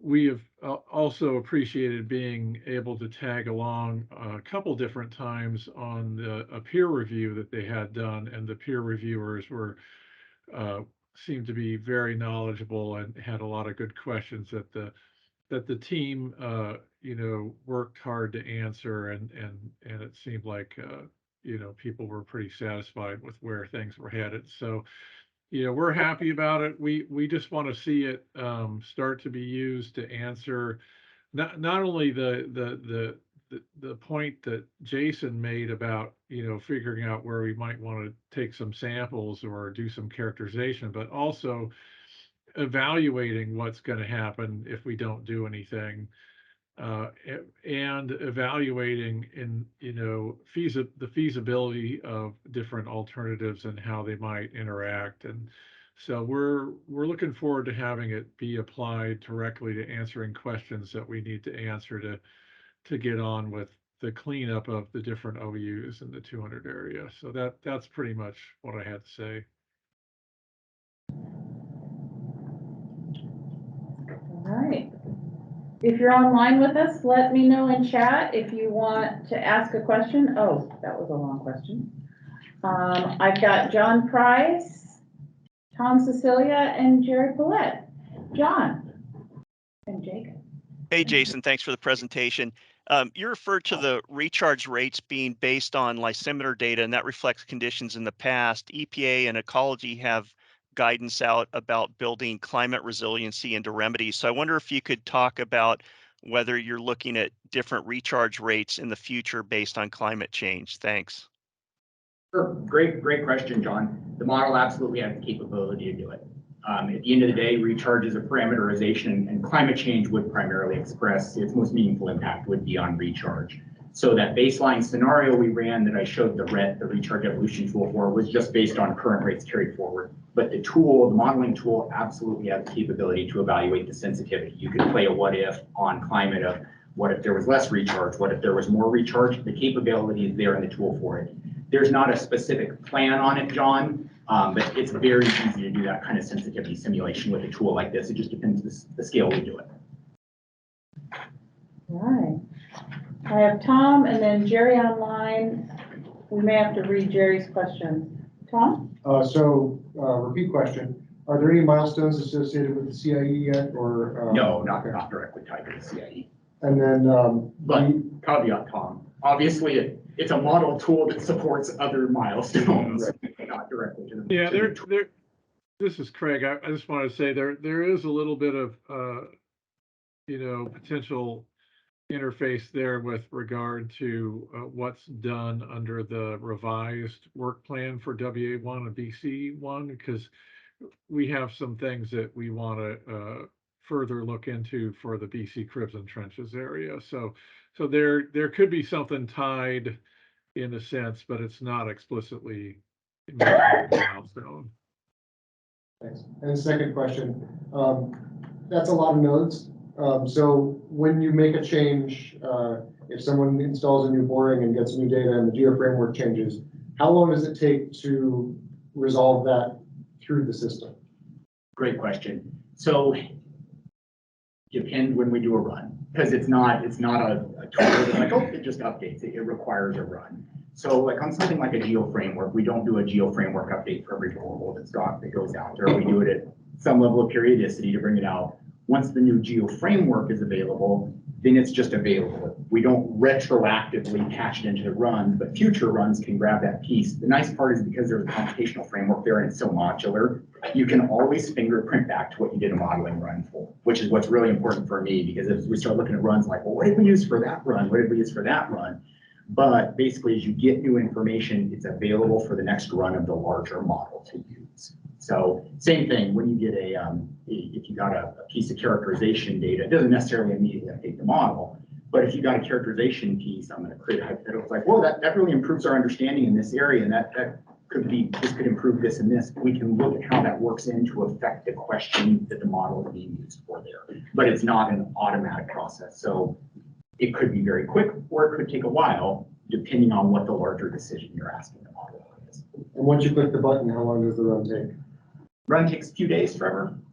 Well, that depends as well. I mean, so yeah, some of these runs can take quite a while. Like I said, there's 24 models in these beta zone models. There's a supercomputer that is used for it. And so, yes, a run can take anywhere from a couple days, sometimes to get the full run done. It can take in the weeks and even to the months. And then we have to go through all of our QA/QC, which is much longer than the actual run themselves. And so there's a lot of, just to make sure that we're not, all of these things go through a stringent QA/QC, and that's really where you see the time run up. But for the model runs, you can get a model run for very, just to see what's happening in the, days to weeks time frame. So it's not something you just say, hey, what happens if we do this? It takes some lead time. Yeah, you gotta spin them up. Like I said, you gotta get files, moving them out to the supercomputer. There's all sorts of stuff that goes into it. But yeah, these aren't quick. The full set of the models aren't necessarily that quick. Like just like, hey, a couple hours, ooh, check it out. Look what we're doing. Thank you. All right, Jerry, and then Jacob, you're after Jerry. I'll put Chris on the list. Jerry? Thank you. So sometimes the complexity of models hides the real determinants of risk and health effects. And this is the case here with the CA and the performance assessments done for the WIR. Order 435.1, which was described as the framework here, allows for, under US DOE's inadequate self-regulation, which is preempted anyway by CERCLA here, allows for a dose of 100 millirem per year. That's their US DOE standard. CERCLA only allows for a risk level of 1 additional cancer for every 10,000 people exposed, taking into account the higher risk populations such as children or Native Americans exercising treaty rights. Children are recognized by EPA's modeling as 3 to 10 times more sensitive to carcinogens than adults. So Order 435.1, when we apply the National Academy, Bear 7, and EPA's own dose to risk analysis, Order 435.1 allows 1% of the exposed adults to get cancer. Let me repeat that. 435.1 allows 1% of exposed adults to get cancer. EPA's CERCLA standard is no more than 1 additional cancer for every 10,000 people in the highly exposed population. And MOTGA, which applies here, is 10 times more protective. And we've repeatedly made this objection to the use of the performance assessments, which are done solely for radionuclides, not cumulative effects of all carcinogens, for the performance assessment for the WIR for disposal of low activity waste or leaving waste in tanks at Tank Farm C. So my question is, what is EPA and ecology doing to say you can run the model, that's fine, but it has to be reported in comparison to the health risk-based standards that must be used for cleanup decisions, not as an outcome based on 435.1. In other words,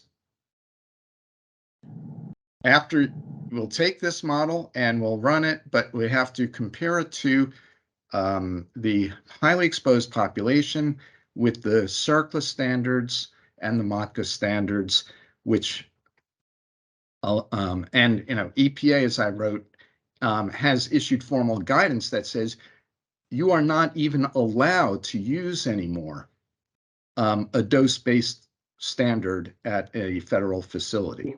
So this is Craig, if you're ready for me to answer. Please. I'll take a shot. So I think we agree with your points. I think the point that Jason was trying to make is that some of the modeling tools are the same from what they use when they do a composite analysis, but our goals are different, and the whole purpose of it is different. We're trying to figure out what we need to do to be protective, and what is a coming up with protective alternatives that we can then select and implement. So I don't think that we are shooting for those things that come from EPA guidance and from the ARARs, including those from the state. So I don't know, I'll let you answer too, Nina. Well, Craig, I agree with everything you said, and you said it very well. The CIE is different from the composite analysis that's under 435.1. And of course, we go through the circular process that proves that the information that we are using from the modeling will inform the decisions that we make under CIRCLA. Over.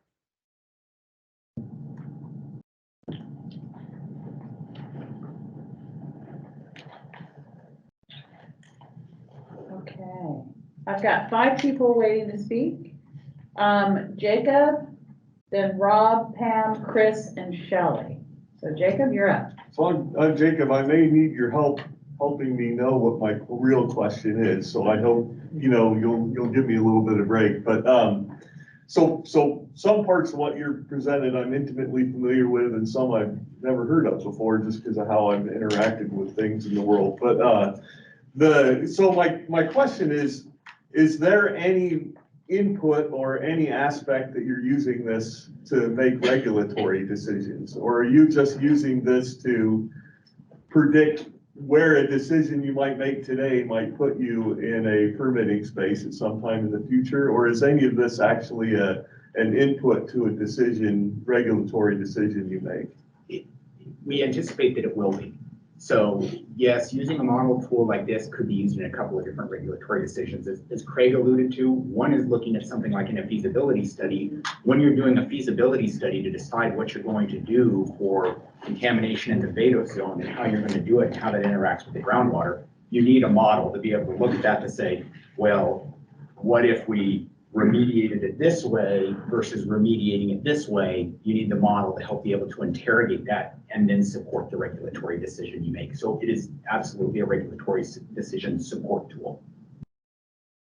Okay. It has not yet been used. The CIE itself has not been used in existing regulatory decision just because we haven't gotten that far in the process yet. I should say that is our intent to use it just the same way that we've previously used other models in regulatory decisions. No, good question. Okay. And once the decisions are made, you still have the CIRCLA process where you're going to double check to make sure that you made the right decision and it was valid and like what we saw with the carbon tetrachloride optimization, that was a decision based on a model and they found out that one of the parameters in the model wasn't site specific. So no decision is permanent, I guess. Yeah. I guess if I can follow on that to something I'm a little bit more intimately, I wouldn't say knowledgeable, but can be more specific. So you have a Vado zone model, and ecology has something called the Clark standards, which is an acronym, and I feel bad if there's someone, the facilitation person feels they need to define it, because I don't know what it is. But in the Clark standards have a lot of what I'll say concentration limits, but one of those is in the Vado zone. They have a limit that says if you're above this value, we assume that someday you'll contaminate the underlying groundwater. Is this, I guess from a pure science point, does this predict, support those Clark values for the 8 things that you track? And B, how does it interact with that in your decision making? So Clark is the state's database that documents their parameterization of MODCA. MODCA, it describes cleanup levels for the state. Clark and those cleanup level calculations require certain parameterization. What are the values that go into doing those calculations? Clark is the state providing that database to support MODCA. MODCA gets brought in typically as an ARAR under certain decision to help define cleanup levels. It's not the only ARAR. You also have federal MCLs, your drinking water standards, things like that. So Clark and those other pieces feed into defining what your cleanup levels are for decision making. This model tool set is predicting concentrations and things like that. At the end of the day, you want concentrations relative to cleanup levels. That's really simplifying. That's the nexus point where those kind of pieces come together. Does that make sense? Okay, yeah, absolutely, yeah. I have Rob and then Pam. Rob? Sometimes I get real confused in this, in that, that all these different charts and everything don't report the same structure under the soil. They use different names, Ringgold F, Ringgold A, Hanford A, B, and C. It's not consistent, okay? And so it's very hard for me to pay attention here. My question is really coming down to it is that, do we know the permeation rate into each one of these layers? For each one of the elements or the species that you're doing? I mean, to me, that's simple, okay? And helps me understand what I should be worried about and what I shouldn't be. Sure. So my question would be is what is the permeation rate for each one of these soils? Or what are the factors that go into that permeation that are important to me? Sure. And in turn, important to risk. So. I could talk for a very long time on that. That's a very good question. And I wish I had some cool graphics to do for that, Rob, so I apologize. This might be something I have to do more follow up on. So that's fine, that's fine. But let me give you a high level answer at least. So first, soil structure is important in that it affects your moisture transport rate. So I'm going to simplify it. Water moves differently through different types of material. And let's take what we all know. Water moves pretty quick through sand. Water doesn't move as quick through clay. Now, the world is not just sand and clay. So the different structures that are out there from a geologic standpoint, it's the gradation of that. So yes, we have a good understanding of the transport parameters of going down through that structure, and we think we have a pretty good understanding of the structure. We always have questions. Well, does this layer continue quite over to here? Can we improve that kind of thing? But we think we have a pretty good understanding of what the macro level substructure looks like and how water moves through those various layers. The next piece is the actual contaminant transport. Is not all contaminants just move perfectly with water. They have different levels of retardation rate within the soil. As Kate alluded to earlier, cesium tends to retard up, Pyron has a higher affinity for soil, whereas something like TCE tends to move through soil more readily. So we use parameter, and there's a lot of literature on what are the different rates that you can use to do that. We've spent a lot of time with the regulators saying, what rate should we use for those retardation factors, for those soil absorption coefficients, for those various contaminants? We apply that body of knowledge in a tool like the CIE, because it's not you can do your own literature work. You'll see there's a range, and different values have different levels of integrity to them. We're seeking to select the best value we can to create the most representative model we can. So that's the very quick answer to your very good question that I could talk for a long time on.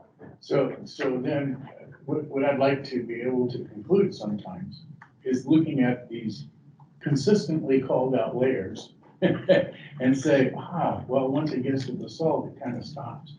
And once it gets, into this mud, it's not going anywhere. And that's why we're focusing on our carbon tech and things of that sort. So I know there's a story there, okay? But first of all, it's very confusing because you called every different layer differently on the same presentation. And so it's hard to understand this. Yeah, and I would definitely like to see him come back and talk more a little bit about this. Yeah, so I'd say I can talk. Yeah, geologic structure. Sarah and I could have a lot of fun talking about that for quite a while. We'd love to. I could probably bore you with it. So. Great and point taken too.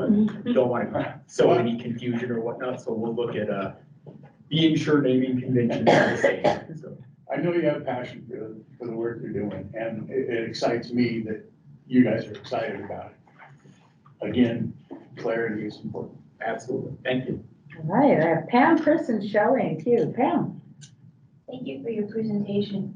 This committee has heard modeling presentations over the years from many people, many models, and those models have been used in different decision documents. The Hanford EIS, comprehensive EIS, comes to mind. Decisions, and that information has driven records of decision along the river. we're approaching that process in the Central Plateau, but you're gonna be coming up with information that's different than what has previously been projected. So I'm curious about how that gets integrated into the look at cleanup along the river. Do you go back? Do you do something different? And how, given how comprehensive the previous analysis has been in driving everything, how does this get morphed into how we go forward? Excellent question. So one, no, we're not going retroactive on the river corridor. The CIE is focused on the Central Plateau. When I was involved with the river corridor models, most of the river corridor models are focused on their individual operable. What's nicer about the river corridor is that the 100 BC decision was this chunk of territory. It was able to encompass itself. 100D is separate. What's challenging on the Central Plateau is you have these operable units that are stacked on top of each other. So the interrelationship, there's far more sensitivity, which is why we need that kind of model piece. And those decisions aren't necessarily happening at the same pace. So this model lets us have that ability to look at those kind of factors and tie in, whereas the river corridor basically already had that ability to look cumulatively within the sphere of each decision. So there's not the same need to go retroactive. As Tom said, of course, caveat, with any model, any decisions you make where you make predictions about the future under CERCLA, you continue to assess it and make sure it's performing in the way you say. That's a given for me. That applies on the corridor, that applies on the Central Plateau. Where we're going to be tying it in as we go on the Central Plateau, this is a really great spot because there's been some important decisions made on the Central Plateau, but we're continuing to do planning and work towards more important decisions. Having that model framework now, if we didn't have the CIE, what we would be doing is we'd be saying, okay, here's the decision I'm trying to make. I'm going to look at this piece and this piece, and I'm going to have to make maybe some assumptions about what's going on over there, but I'm just going to do the best I can with it, which is what models always seek to do. With the CIE, we're seeking to do even better, just to bring in a more realistic, holistic picture that can look at that whole set while not creating 30 different versions of the same set of assumptions. It lets us be consistent and it lets us reinterrogate so that sometimes mistakes get made, right? Or sometimes we get new information that says, maybe we should look at that a different way. We can always, with the CIE, go back and say, what was it we did there? Would that still be valid as we look at those post-decision assessments? So it's not going to be easy to plug in, but it's good to be doing it now while we are where we are at the stage we're at with the Central Plateau decision making. And it won't be the only model. I could see applications, I don't want to undercut some other modeler who's going to come here and talk with you. I could absolutely see applications where a more focused model is appropriate in that context. That's okay, to my mind. So I'm not trying to make this the model that everyone can use, but for me, trying to make big picture decisions, it's an important tool. Chris. I have two questions. Is there any intent of using the CIE for the ZP1 optimization study for carbon that Kate referred to a little earlier? It's probably, we always could, Chris.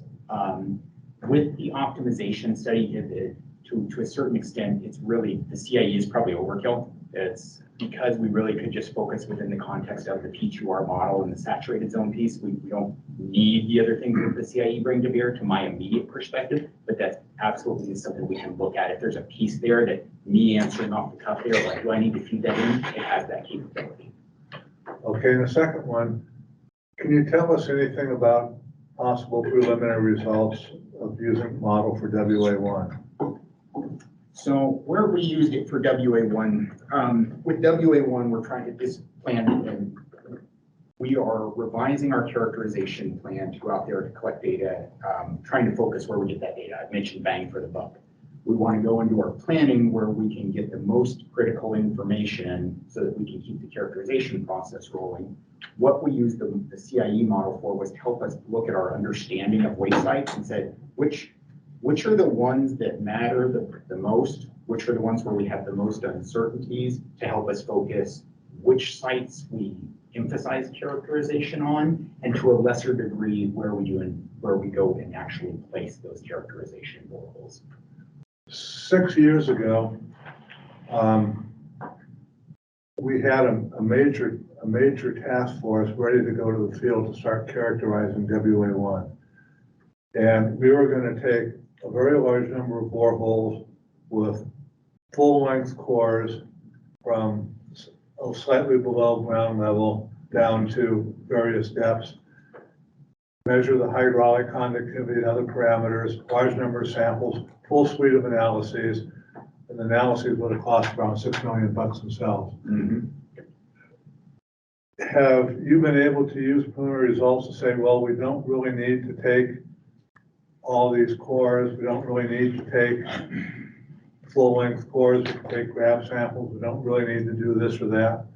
Because it was really a major effort 6 years ago when we thought we were going to initiate that study. No, you're absolutely correct, Chris. I can't give the CIE credit for that.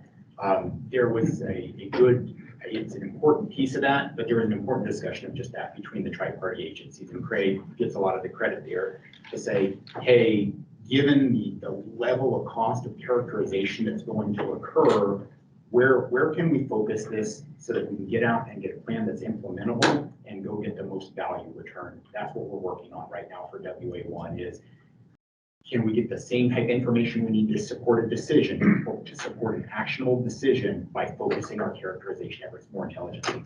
Those boreholes that are going in, Chris, probably still going to be continuous coring, but at a different level of total scale.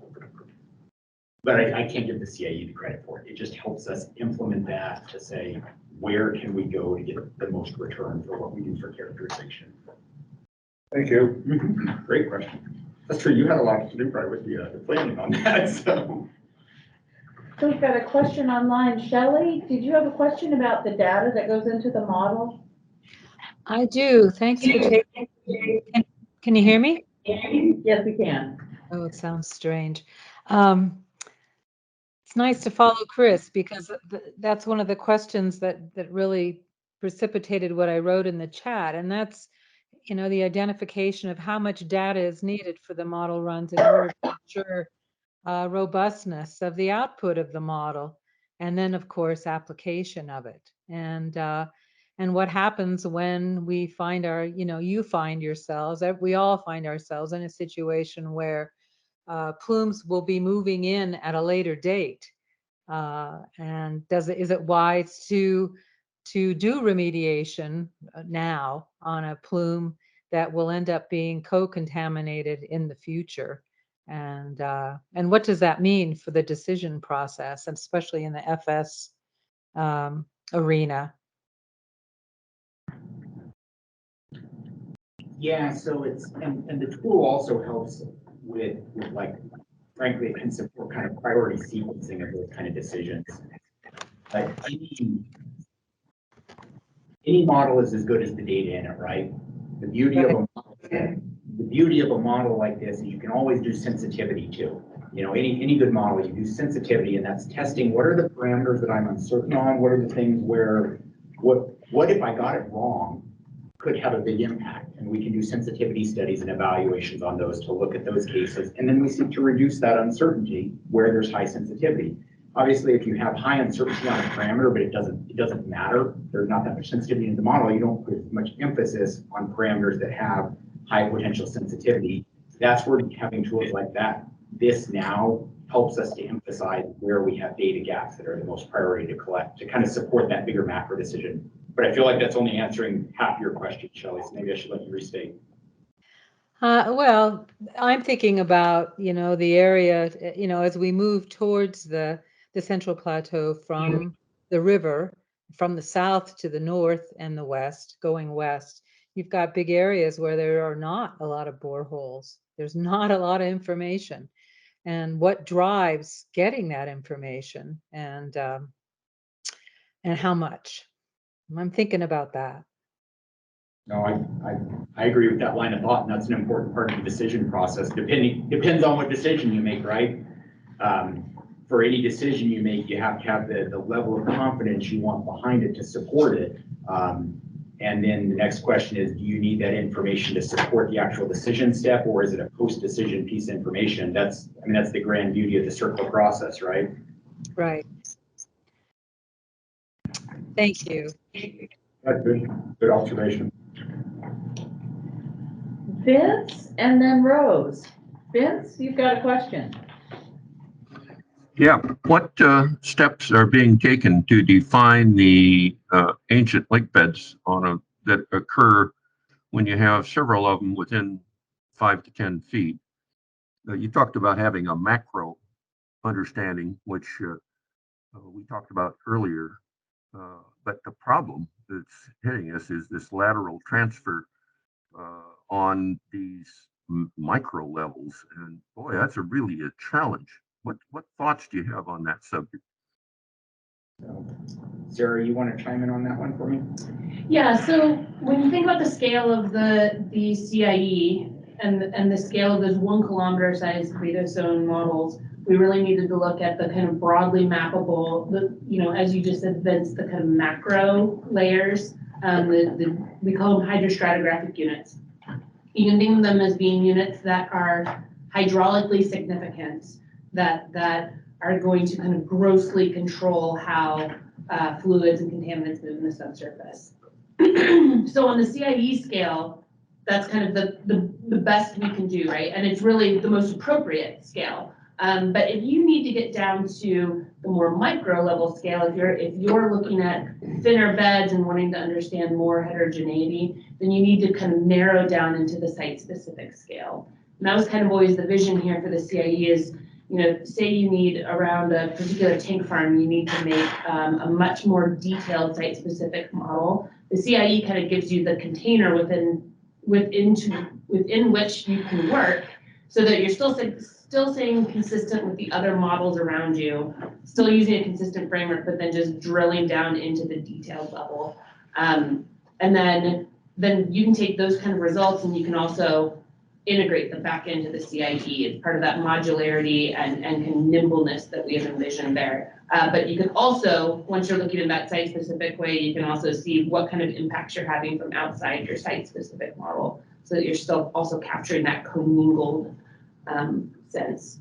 So I think that, but if you're asking particularly how do you model the geologic layers when you're looking at individual lake beds from cataclysmic ice age floods, there's a variety of different ways we can do that, and I would not say that you would do it exactly the same way at each site. You would need to be able to evaluate exactly what you have at that site through the data that you collect, and then kind of come up with different approaches based on the site. And that's maybe kind of a little bit of a waffly answer, but it is how you would need to approach it.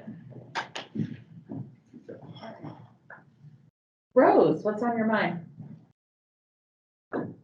Thank you. I guess I'm going to be a little bit more cynical here, so bear with me.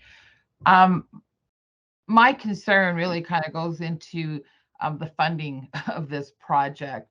I guess making sure that, you said that this information is hopefully going to be used for decision making. And oftentimes, we get really excited about a process like this and a model and say, oh my gosh, it's just really going to provide all this information for us, and the funding's kind of coming in. And then the glamour of everything kind of wears off and budget cuts happen and you don't get as much funding as you anticipated. So therefore, gathering the appropriate data and the quality and the quantity of data being gathered can suffer. And yet you're still trying to rely on this model that, that initially seemed to be producing everything we wanted it to for decision making, now isn't producing the same quality of information because garbage in, garbage out scenario.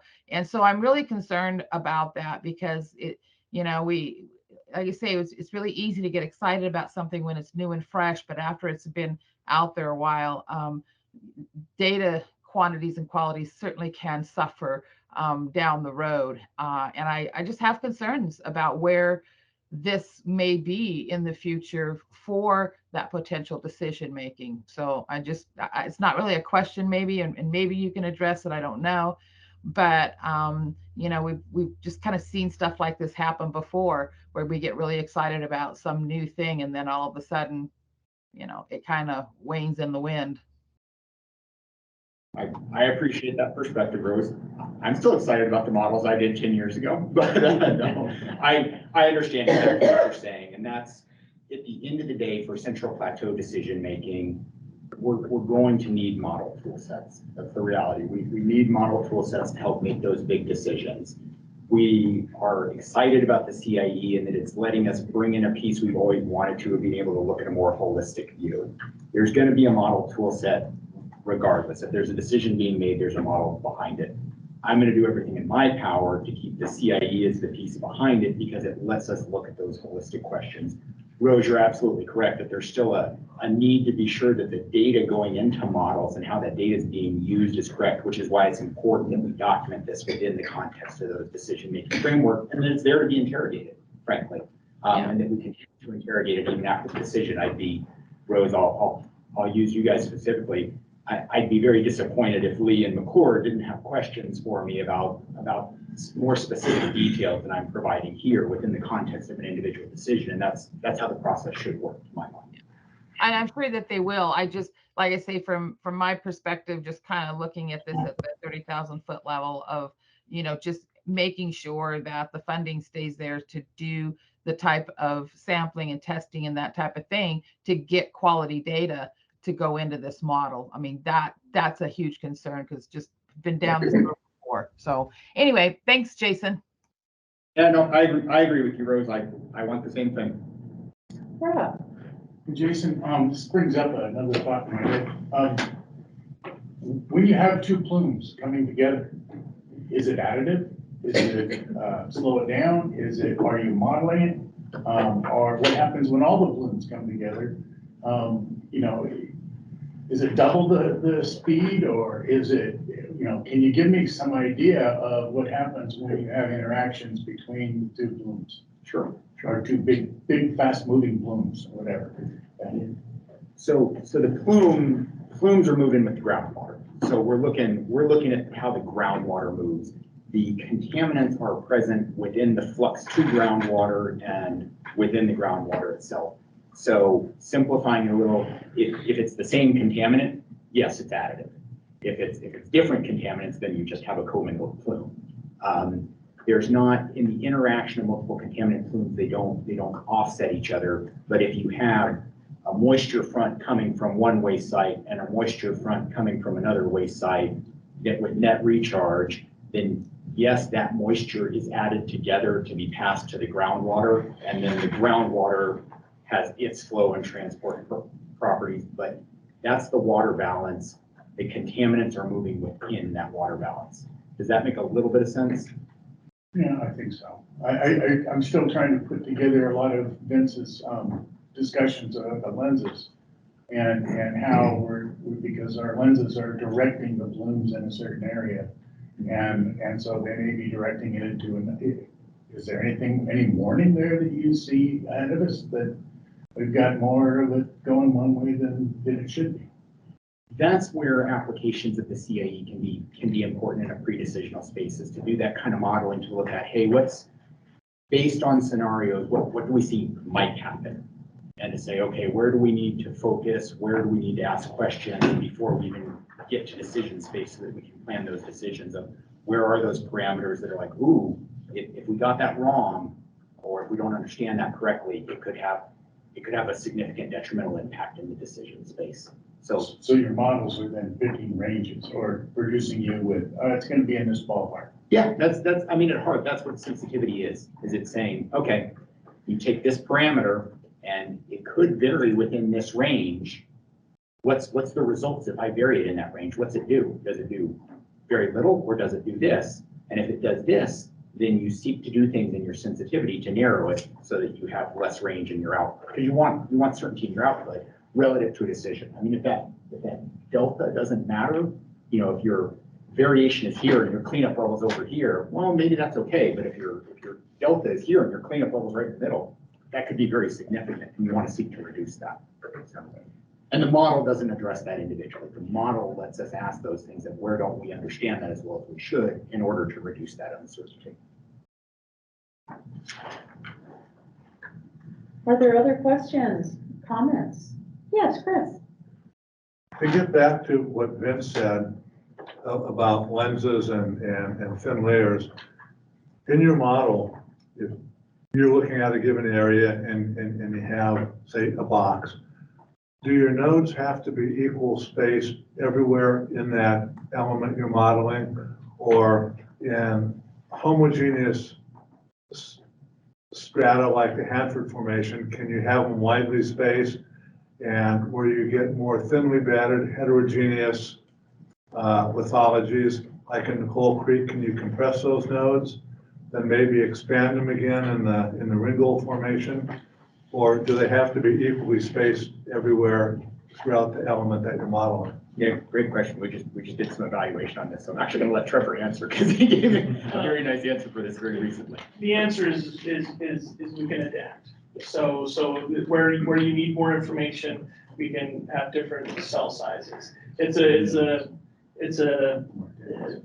you know, you have to look at it and figure out what's actually impacting the flow. Like you said, if you have some hydrostratigraphic impact from some feature in the geology, then yeah, you need to make sure that your model is you know, has the refinement in order to capture that, and we do that. But like you said, in formations where you know, it's kind of broadly the same, you don't have to have that, so we can be variable on that. And that's exactly, each model goes through its own evaluation to make sure that that is captured. So you don't have to model, let's say, what happens in the Hanford Formation, which is fairly homogeneous, and then run a separate model, let's say, where you have a lot of heterogeneity. You can do all that in the same model. Yeah. And so that's how the models are designed to capture that, be able to have that in it. Thank you. And it's in the development, it's iterative too. So we kind of do that feedback loop back and forth multiple times until we're satisfied that it's representing what the subsurface. That is one illustration. Yeah. What was the question, please? Oh, I just wanted, you had a slide here that illustrated that increasing size of the nodes and decreasing size where it's more important.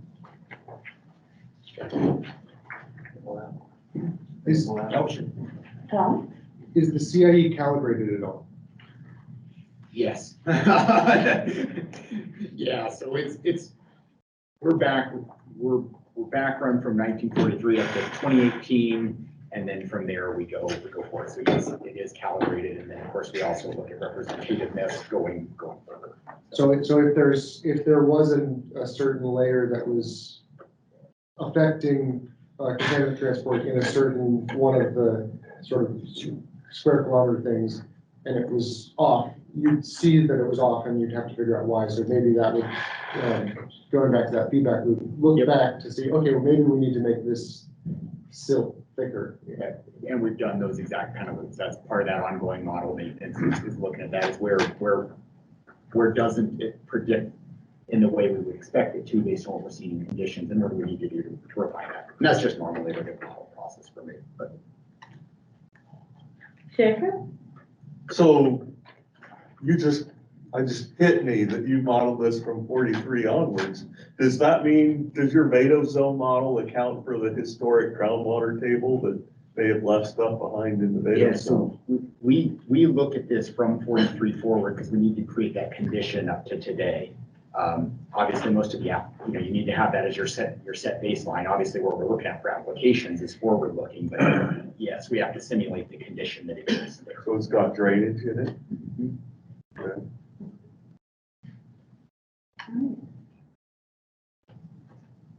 Last questions, online or in the room? Got like 29 people online and 23 in the room. Okay, well, I really appreciate the presentation and the resources that you made available to us. I think that, we've already got at least one request for a follow-up, so we'll be in touch and hopefully we can keep this conversation going and build the knowledge base. Sure. Because as this gets used as a tool in decisions, there's only going to be more questions. So the more we know about it together, the better we can answer those questions for our constituencies and Sure. And yeah, for me, it really helps to see things like the framing questions. Because, so I appreciate that you guys do. Where are they at? You know, what do you want to see from different emphasis and things like that? It's helpful for me. So just keep that up there, please. Excellent. Okay. Comment. Yeah. I'd also like to express my appreciation to you and the others who shared information with this team today. And I don't think all of our presenters are still here, but thank you. For those on the call and those in the room, members of the HAB, I encourage you to share this information with your constituency, gain their perspectives, and to bring their perspectives back through this particular committee. Thank you. Yeah, and thank you to Nina and Craig as well for attending virtual, and John for being in the room. So we are now only 9 minutes ahead of schedule. So I'm glad we had that extra time to discuss. That's good. I knew I was a fast talker. I was like, let's see. So, and we've already, I guess, so now is open forum. So for those of you who are new to the board and to REP, we try to have just some open space where anything that's on your mind can get at least discussed high level. And if we need to take some further action and request a briefing or start an issue manager team, we can do that based on the conversations. So if anyone has anything to talk about, I mean, it doesn't have to be groundwater specific, but this is, you know, your chance to ask groundwater questions. I can kick it off because I can. I always have questions about groundwater. So typically, we see a site-wide groundwater monitoring report come out sort of end of September, early October. And I haven't seen that yet this year. So just not putting anyone on the spot, just wondering if there's anything that we know about that report or whether it's still planning on being published every year or. It's in process. Comments are in, information is being worked internally within DOE, and so it should be ready to be published. It's actually in final clearance right now. It takes a little bit to get through clearance because it's such a big report, and then so it should be hitting the website probably in the next, I'm going to say, week and a half to 2 weeks. Awesome. Definitely within this month. Great. And open forum does not have to be a question to SMEs, but it just happened with the SMEs here, so thank you.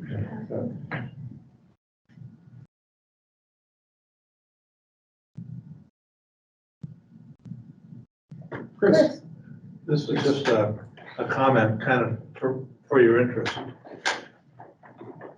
When I got here in 2007, and Jim will remember this and Doug will remember this, the site, P&L, were forbidden to use any models. There were letters from headquarters to the head of DOE forbidding DOE to allow its contractors to use models. We could not use models, computer models, for various reasons. And part of my first year here was working with a contractor then to try and persuade DOE to let us use a model. And the first model we actually used, ironically, was on ZP1. And we used it for capture zones. And we said, look, we're building this pump and treat. We need to know capture zones. We need to know what happens when we re-inject water. And we got approval to use a model to do that. And that opened up to where we are today with really sophisticated models like the CIE and the CA. But it's hard to imagine when you hear discussions like that not so long ago, we were forbidden to use models. Old school. Vince. Well, I was just thinking as an open forum topic that it would really be nice to have one document that looked at the dose, the hazard to the public. If we didn't do anything, it just left Hanford as it is right now, and did no cleanup action before, what would be the dose to the public? And then you'd look and say, well, okay, let's take the the same information, and let's clean up the waste in the tanks. And let's use grout, for example, in the tanks. And what would the dose to the public be then? And they say, no, that's unacceptable. So we'd put the tank waste into glass. What would be the dose to the public then? And, oh, well, wait a minute, maybe that's not acceptable yet. We haven't, the dose is still too high. So let's take all of the plutonium, the TRU, and sip that we can in the top of the cribs and stuff, and ship that to WIP. And that reduces the dose to the public.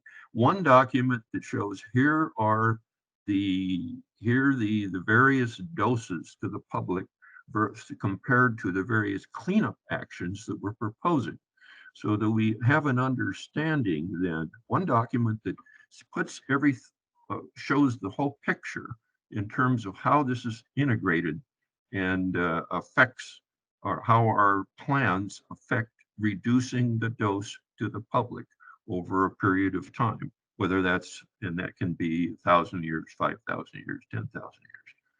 And that's, I've never seen a document like that. Maybe it exists. What, any thoughts on that subject as an open forum topic?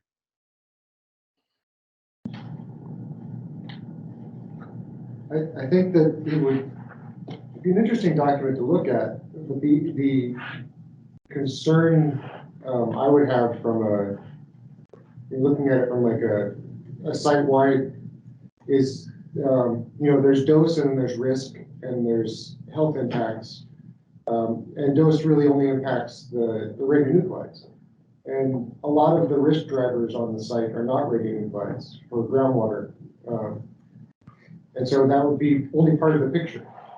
But it's worth doing. It's just, I don't know how you would integrate that across dose and concentration and then defining your groundwater users. And I guess that's sort of what CERCLA tries to do, is to do cleanup decisions based on the actual impact to the user moving forward.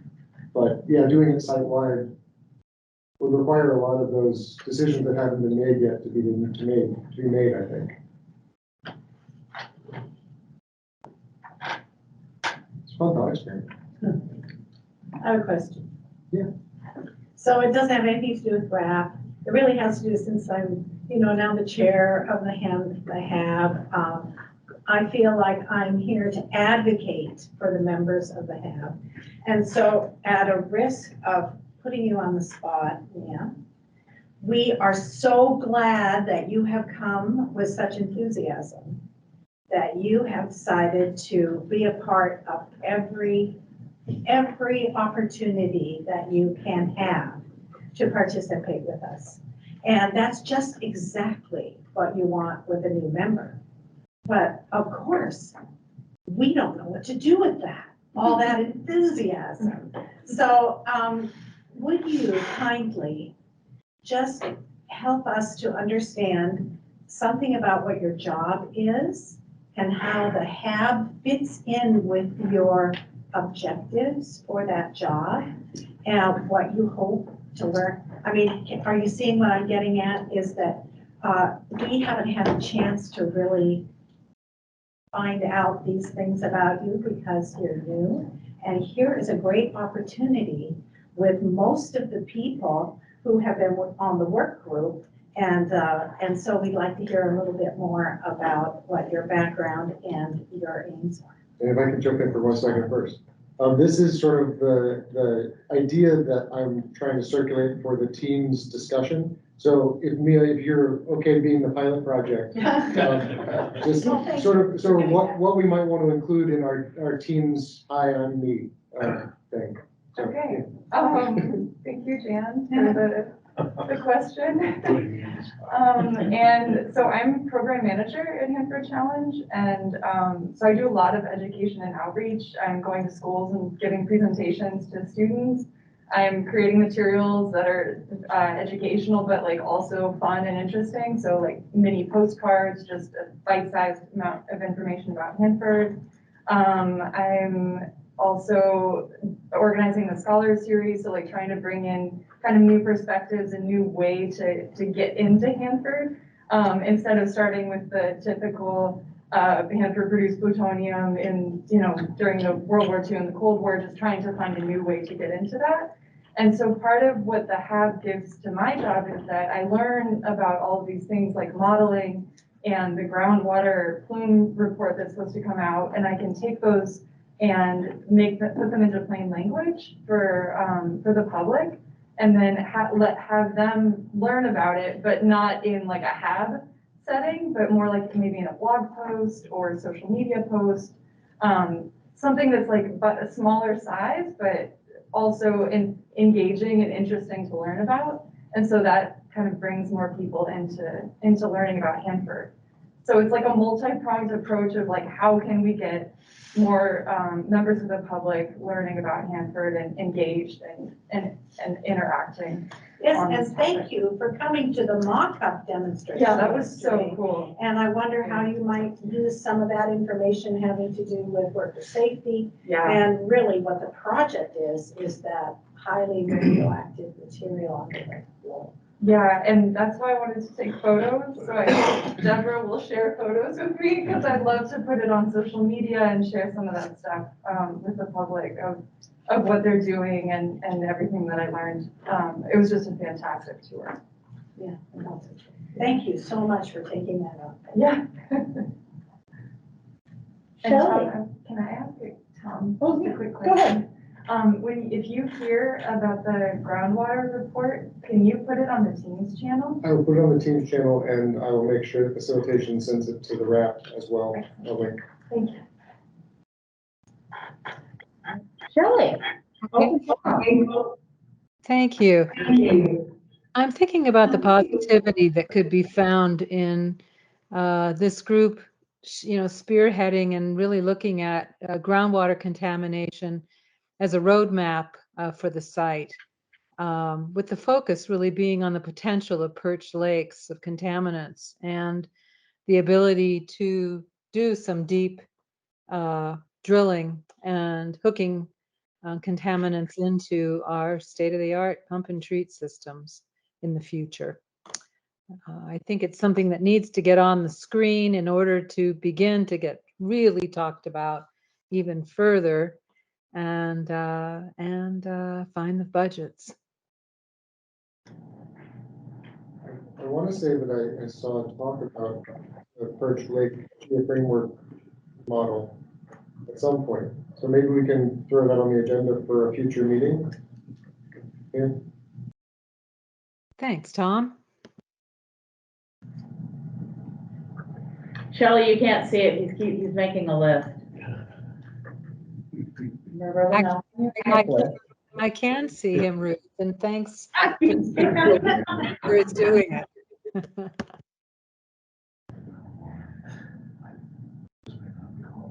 Okay, open forum, anybody? Yeah, I'll Yeah. take the thing here for a second. So obviously what's happening and guided some of our questions is that we've got holdup of some of the most aggressive isotopes in the soils themselves, and they're not making it to the groundwater. And I think that we ought to study that as trying to understand that better, because I think it's just important to know what's being held up in the soils there. And does it have the sustainability to hold it up for the length of 10 half-lives, or does it have that capability? And I think that we need to appreciate that probably, because we're not really generating any more isotopes out there. Yeah, we're causing leaks from time to time, but the point is that to understand the science and the technology between the holdup of the isotopes and the interaction of the water with it, because, some of these things like cobalt, I mean, it's not very mobile, or cesium loves everything, it dissolves very easily in liquids. And so, Chair, I think that we need to appreciate that more, because that's going to be really I look at the whole nuclear waste thing from way back in 1982, when we started with the Waste Policy Act, which talked about, it said that what we need to be most worried about is immobilization of the waste. Okay, and then we worry about isolation, and then we worry about disposal. But let's first immobilize it so it can't get out. And how good is the immobilization of the isotopes in the ground that we have here? You know, like some of the earlier scientists that came to the site said the soil's perfect here. It's like ion exchange mechanism. You get all this transfer and all this holdup. Well, can we put some numbers to this stuff? Can we put some presentation to it, understanding of the chemical processes involved in holding up of the active? You know, and it may be even guide a new way of thinking that, hey, instead of, you know, kind of like what we did with our appetite injections for the strontium, you know, we found a method to tie it up even better than the soil. And so, I don't know, somebody want to talk about that? Yeah, I just, my latest sort of metaphor for groundwater flow has been a highway. So you've got groundwater flowing at a constant rate of speed, and you know, it's flowing well. And then the vadose zone is sort of your on-ramps. And so what you're talking about is you've got a farm tractor coming down the on-ramp really slow, and doesn't run out of gas before it gets to the highway. So just a visualization of, you know, you've got contaminants moving at different speeds. Some are merging right onto the highway, and some are sort of bunching up traffic. Right. So, yeah, I think that's a hard one to not go really deep into the weeds on for absorption and. Well, I'm thinking more or less from the standpoint that you're talking about the physical aspects. Well, I'm talking about the chemical. Or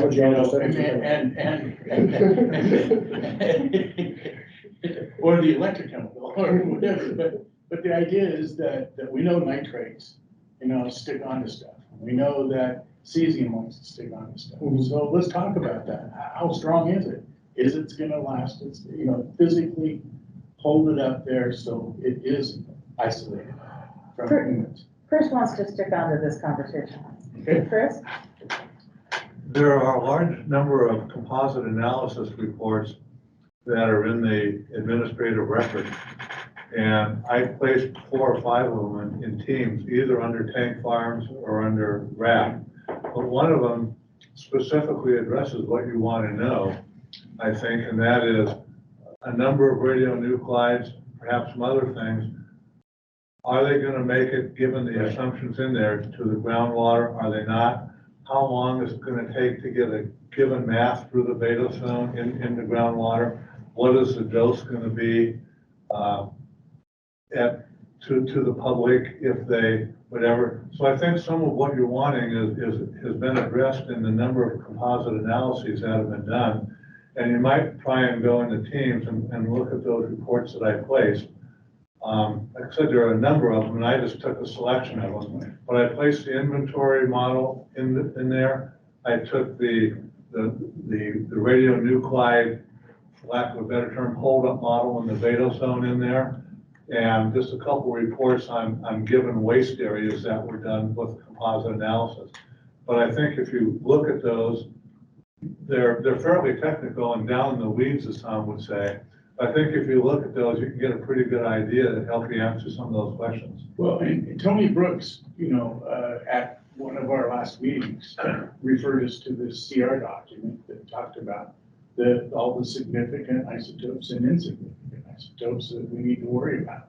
And I think that that's another gateway in there, because there it's describing the chemical nature of the material.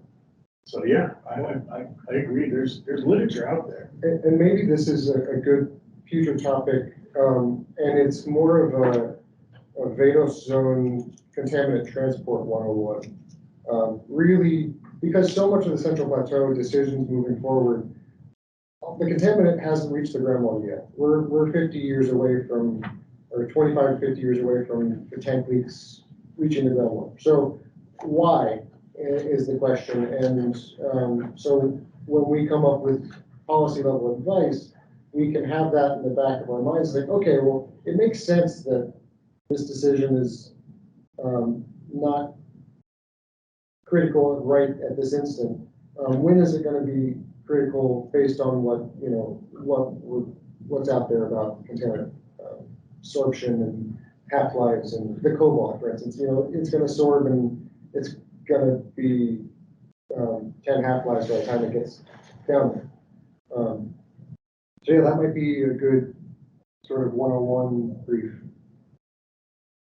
Jacob. So I love talking about chemistry because I define myself, you know, whether other people do as a chemistry expert. And but I didn't join the HAB for a technical thing, but I think about, well, why would I care about this from a policy thing? And then I also look at my role is to represent employees on the Hanford site because I'm the non-union night management person. And one thing that I hear constantly voiced, and I would say it's very rare that there's an entire week that I do not hear this concern voiced for the last 20 years that I've never heard voiced at the HAB. And so I would like you to hear that intersects with this conversation, and that is if you take something like cesium, I know it's not mobile not because of what's in the model. I know because we always find it wherever we had a spill, and we don't find it where we did not find a spill. So we know it's still where it's spilled. And that's also true with strontium, even though he called it a mobile contaminant. It's not really mobile. And what I see happening, and what the employees see happening is there's a tendency to ignore that cesium because of this iodine and tech, which are virtually harmless. And I realize there's a ton of literature in the media talking about iodine and tech being our biggest concern from a groundwater, but that's sort of like, you know, saying that your big concern is that when you turn age 150, you might break your toe. You know, I mean, they're both so harmless compared to cesium, not even in the same universe as cesium. But we are routinely asked to go expose ourselves to huge doses of cesium that are there right now today, not in the groundwater, but exposed to employees, so that we can address this tech and iodine issue that is virtually harmless to someone 2,000 years from now. And like I say, it is extremely rare that there's even a calendar week that I've not heard one or more employees express some version of that concern. So that's really, in my mind, intersects with everything we do, is that we have things that are right now a radiological concern to our employees and are a big radiological concern, but are not groundwater concerns because they don't go anywhere. In fact, if they were groundwater concerns, they wouldn't be a concern to us because they would have already left the surface facilities and gone to groundwater. At which point we wouldn't care about them because their half-lives are too short, which is why they put out so much radioactivity. So that's a perspective I wish people would get. And I do believe that that is a policy level concern because that influences, you know, our recommendations for cleanup decisions, all sorts of this stuff. And when I see pushback against the public, a lot of that pushback is coming from us saying, hey, we have to take these huge doses to go clean up BY 109 leaks, for instance. And I've never seen that radiological concern to our staff really ever get promoted to the public that much, even though that's instantly where we as employees all go. You know, so that's something I just want people to think about.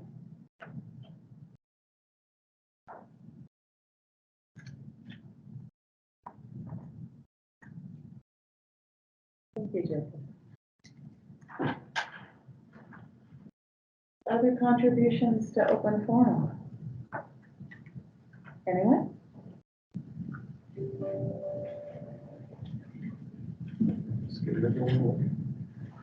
Okay. Well, that was a fun one. It was short and sweet, but I think we covered a lot of fun, ideas and some new ideas for the work plan next year, maybe. I really think trying to find the perspective of balancing, I mean, it's an overarching tenet of the board that worker health and safety is paramount, above everything else. We had to get the work done efficiently and safely and well.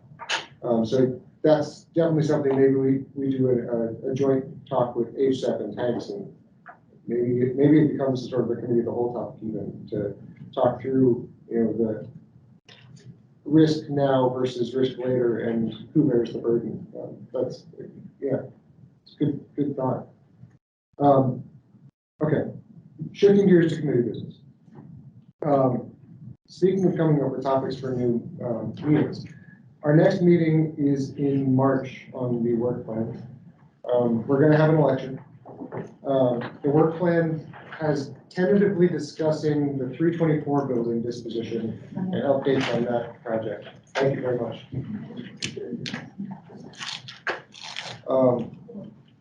Between the election and the 324 building, that's half a meeting or so.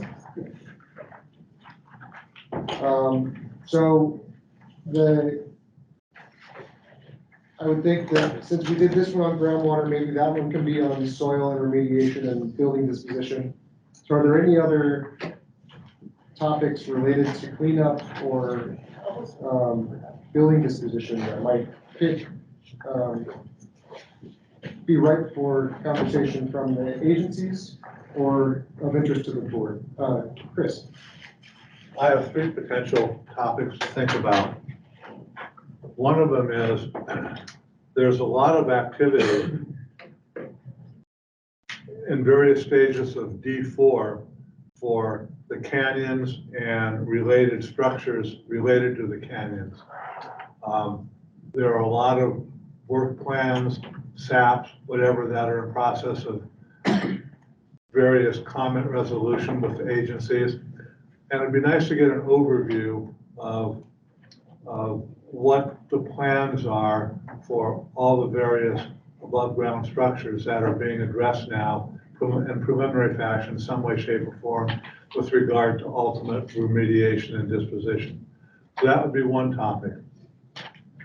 Another topic would be, and this would be one a little bit further down the road, is the PFAS, the perfluoro alkylated substance, alkyl substances, and what DOE and agency thinking is on that, and where is the site going to go with that? Because that's a hot topic kind of nationally now. And the third one is the conceptual model for 61811, which is under development, and when that's done, that will drive decisions regarding what to do with 61811, which is a big deal since it's right next to Northwest Energy, and the tritium plume kind of flows underneath Northwest Energy. So those are 3 potential topics, not necessarily urgent or anything, but to think about on down the road. Yeah, those are good ones. I know in the past we've been, I think it was John Price from Ecology that said, this would be a good venue to sort of have check-ins on projects that don't have formal comment periods but are making progress. And so the non-time critical and time critical removal actions that are in the Central Plateau might be a good check-in. Yeah. I'm always interested in what's going on at Wessa. That is the one place on site that really has potential risk to the public if we lost the water there. And given how infrequently the committee meets, I think that should be either an update or the subject each time. Thank you.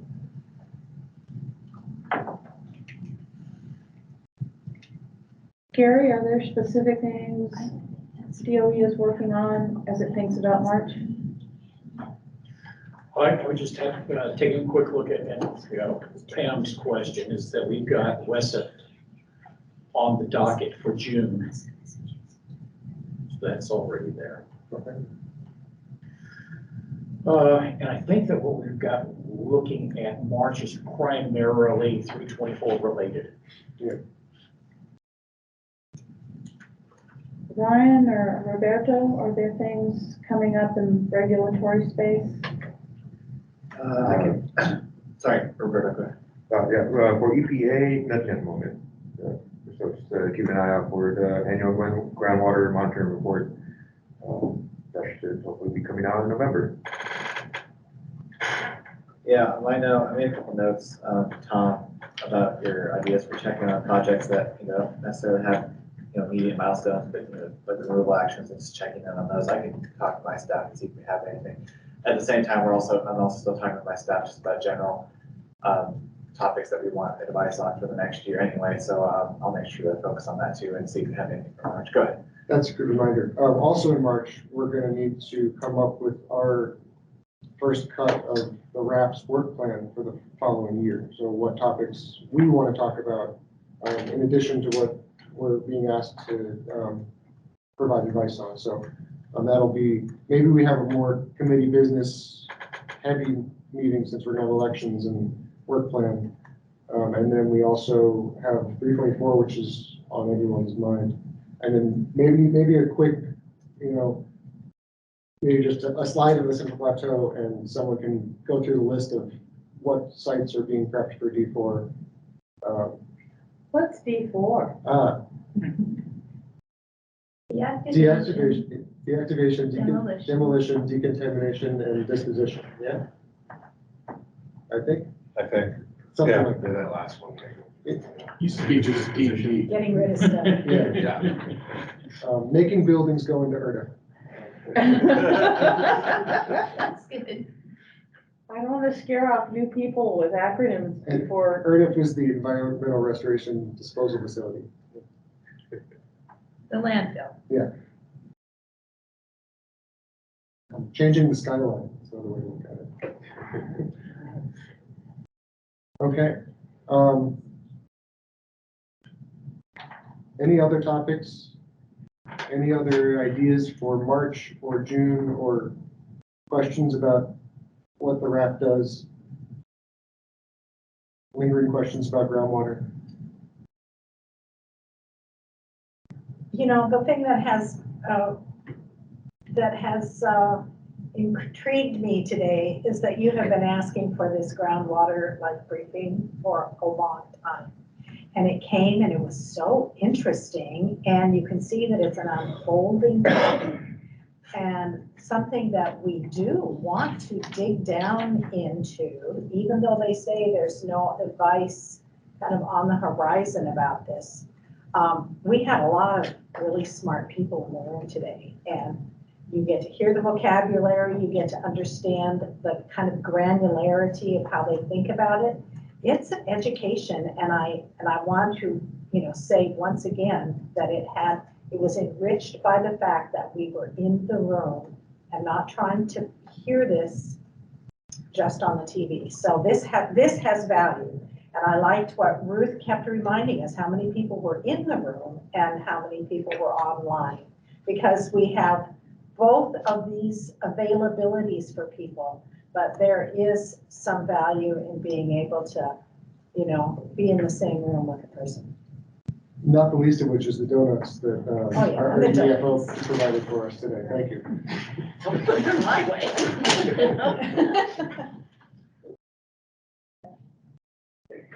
Tom, I might have something for you. I've talked before at the PIC about bringing Rev 9 to the PIC to talk about the PI component of Rev 9, but I was going to bring this up at EIC next week, but maybe it's right to bring it up here. But if you guys have anything you want to do with Rev 9, whether it's to give us advice or just to have informational briefings, just let me know what you guys' preferences and thoughts are, and I can bring that to my staff and talk about it. But I just wanted to kind of pick your ear a little bit on that one, that's coming up. Currently, I think we're going to go out for public comment. I think the current plan is, January of 2024, so a year and change. So there's time before that actually goes out for public comment, so there might be some time for some checking. And Rev 9 is the 9th revision of the RECRA permit. Yeah, the Hanford site-wide permit. So this committee spent an enormous amount of time developing advice on Road 9. And we had many issue committee meetings. I think it would be interested for ecology to tell us what you did with our advice and if it made a difference, because it was exhausting. You guys, obviously that was before I was starting here. Do you remember what advice number that was off the top of your head? Spitball, maybe not. It's easy to find. Before my time too, so. Easy enough to find. Yeah, I was gonna say, if you've got a date, you can look through the advice list in the date range, and that'll make it slightly less painful. So it doesn't, you can't pick it by word, by keyword. Yeah, we don't have a search function. So Vince, are you still on the phone? Oh, Vince might know. Google, I found our advice using Google. Ah. Vince was very involved, as was Liz.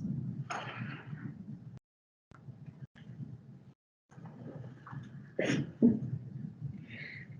think it was 300 or before. 300 or before? Josh is on the search.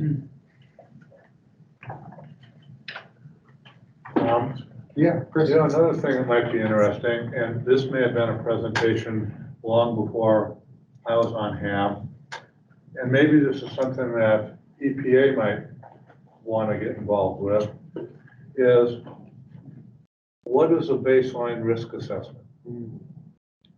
And how does a baseline risk assessment feed into the cleanup process? And how does that inform what risks are to workers, to public, to the environment? And I think the concern that Jacob voiced, it seems to me that some of what was asking and what he's concerned about is answered when you do a baseline risk assessment. Because it informs you what the risk is from surface contamination, chemical or radionuclide. But maybe that would be an interesting topic to have a discussion on. Not from an advice viewpoint, but just to inform HAB members. And even HAB members who may have been involved at one time and have forgotten about it. It'd be a good refresher and reminder.